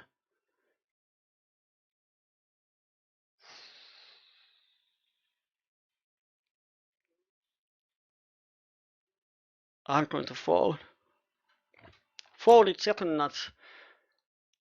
But when he bets the flop and two people call and he bets the turn, there just shouldn't be any bluffs. So I think he had aces there for sure.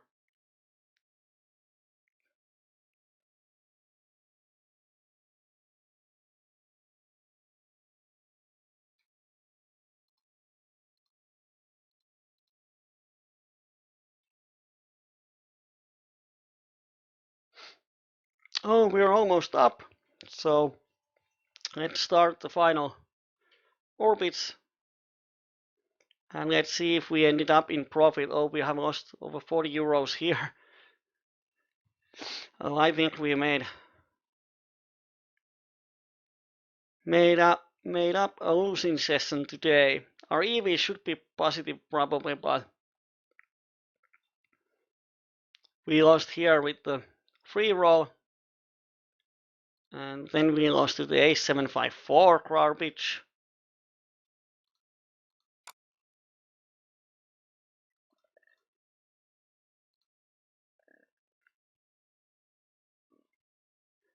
Here I'm going to semi-float him. We have some outs to improve, but like 10 times if he checks, we can bet.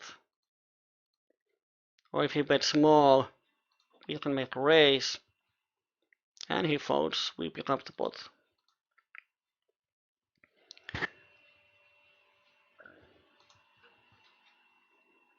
Crazy session. If you want to have fun, you can estimate what is our profit today, winnings and expected value, or EV adjusted winnings. Is either one of them profitable?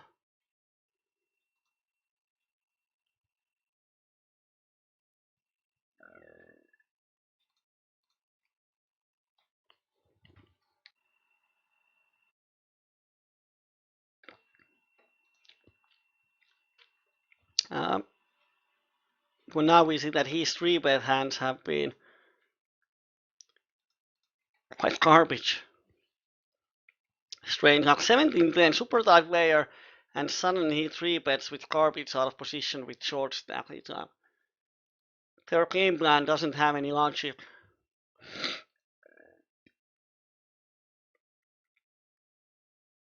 But that's how people play. So for Alex on the Twitch chat, you are probably nice to hear that we are starting up the series about how to transition from Hold'em or sit and goes to PLO with Deja. And we're going to start it pretty soon, as soon as we got everything ready for it. So it will be once a week coaching with Deja, and let's see if we can turn her to PLO shark.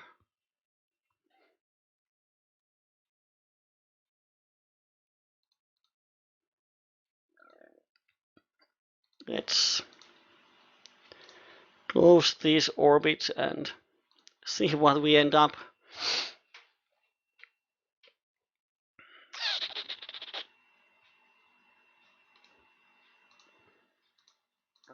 He's a greenie.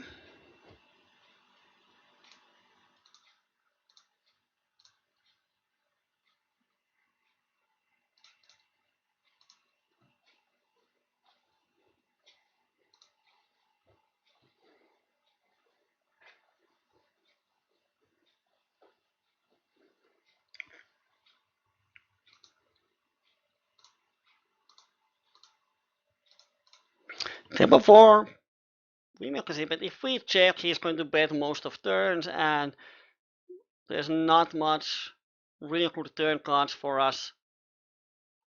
And we can call happily. So much better to bet ourselves. He folds often enough, and we make instant profit.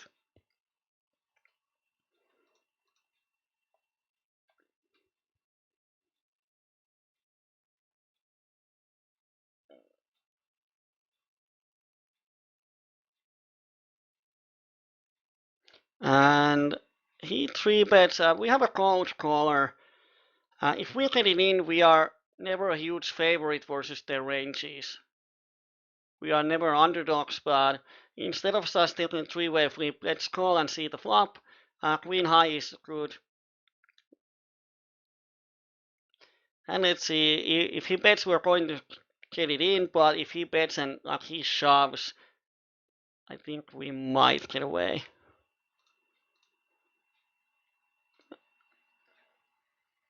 And he has 7-5, and now he has the straight, and we make a bigger straight. So it's a suck out of a suck out of a suck out. Something like that. Let's see, what was our equity? 38 on the flop, so it's enough for. Of course, when he pots, he's probably not folding. Who knows? But 40% is enough there, and I think he's at top of his range.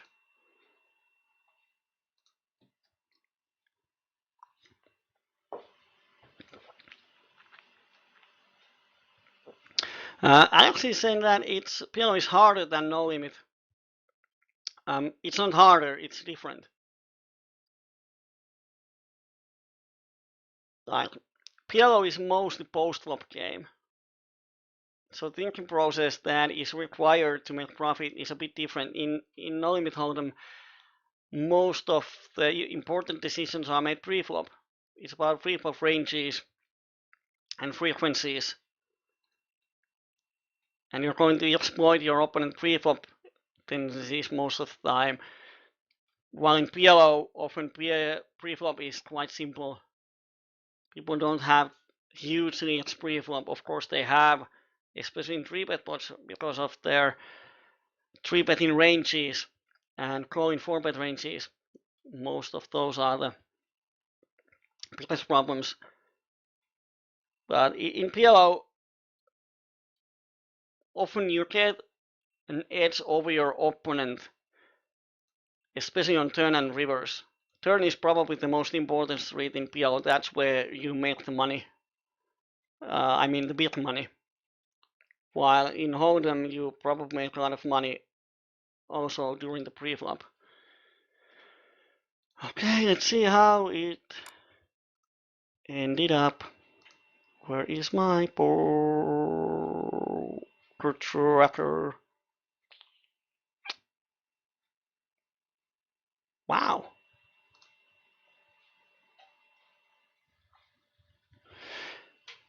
Now this is super strange because now our EV adjusted is -5 buy-ins and we ended up 35 almost in profit, and I thought it would be the other way around because I had a feeling that on a lot of pots we got the stack in with best equity, but of course there was this one huge account with 20% equity,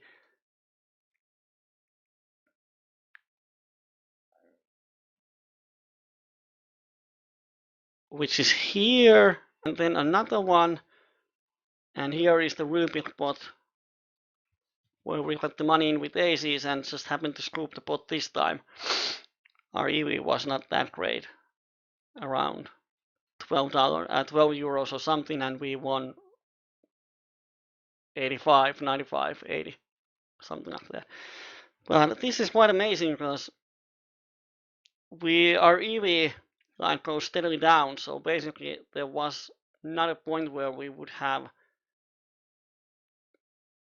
had a really good session in terms of EV profit. That's strange because if I had to estimate this session, I would believe that this EV line would have gone like this. First, nothing worked, then we started to get the money in decent shape and just got in here, but it's not going up in strange. Because one buy-in is 2 boxes, and there were a lot of spots where we got the money in with 60, 70, 80% odds, but it doesn't show in here. But we don't have any filters, so all the hands should be here. Really strange. Maybe I just remember incorrectly. But super strange. But we ended up in profit. Let's be happy about that. We just ran almost 130. It's 5.5 buy-ins, 6.5 buy-ins over EV in 2 hours. Nice. Well, call river efficiency, yeah. A couple of calls where opponents just happen to have the hand they are representing.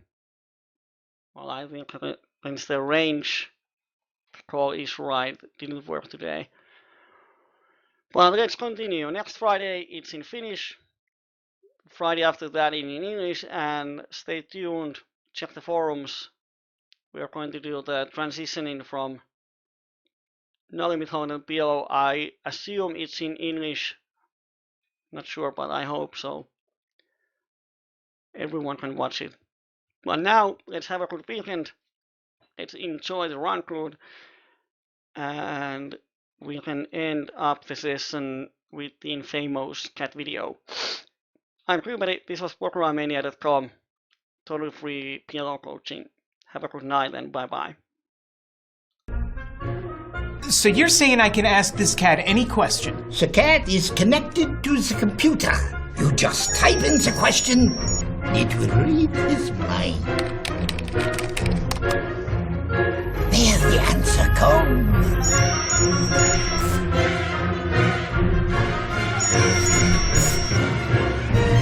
You're the man! I've been looking for this for weeks.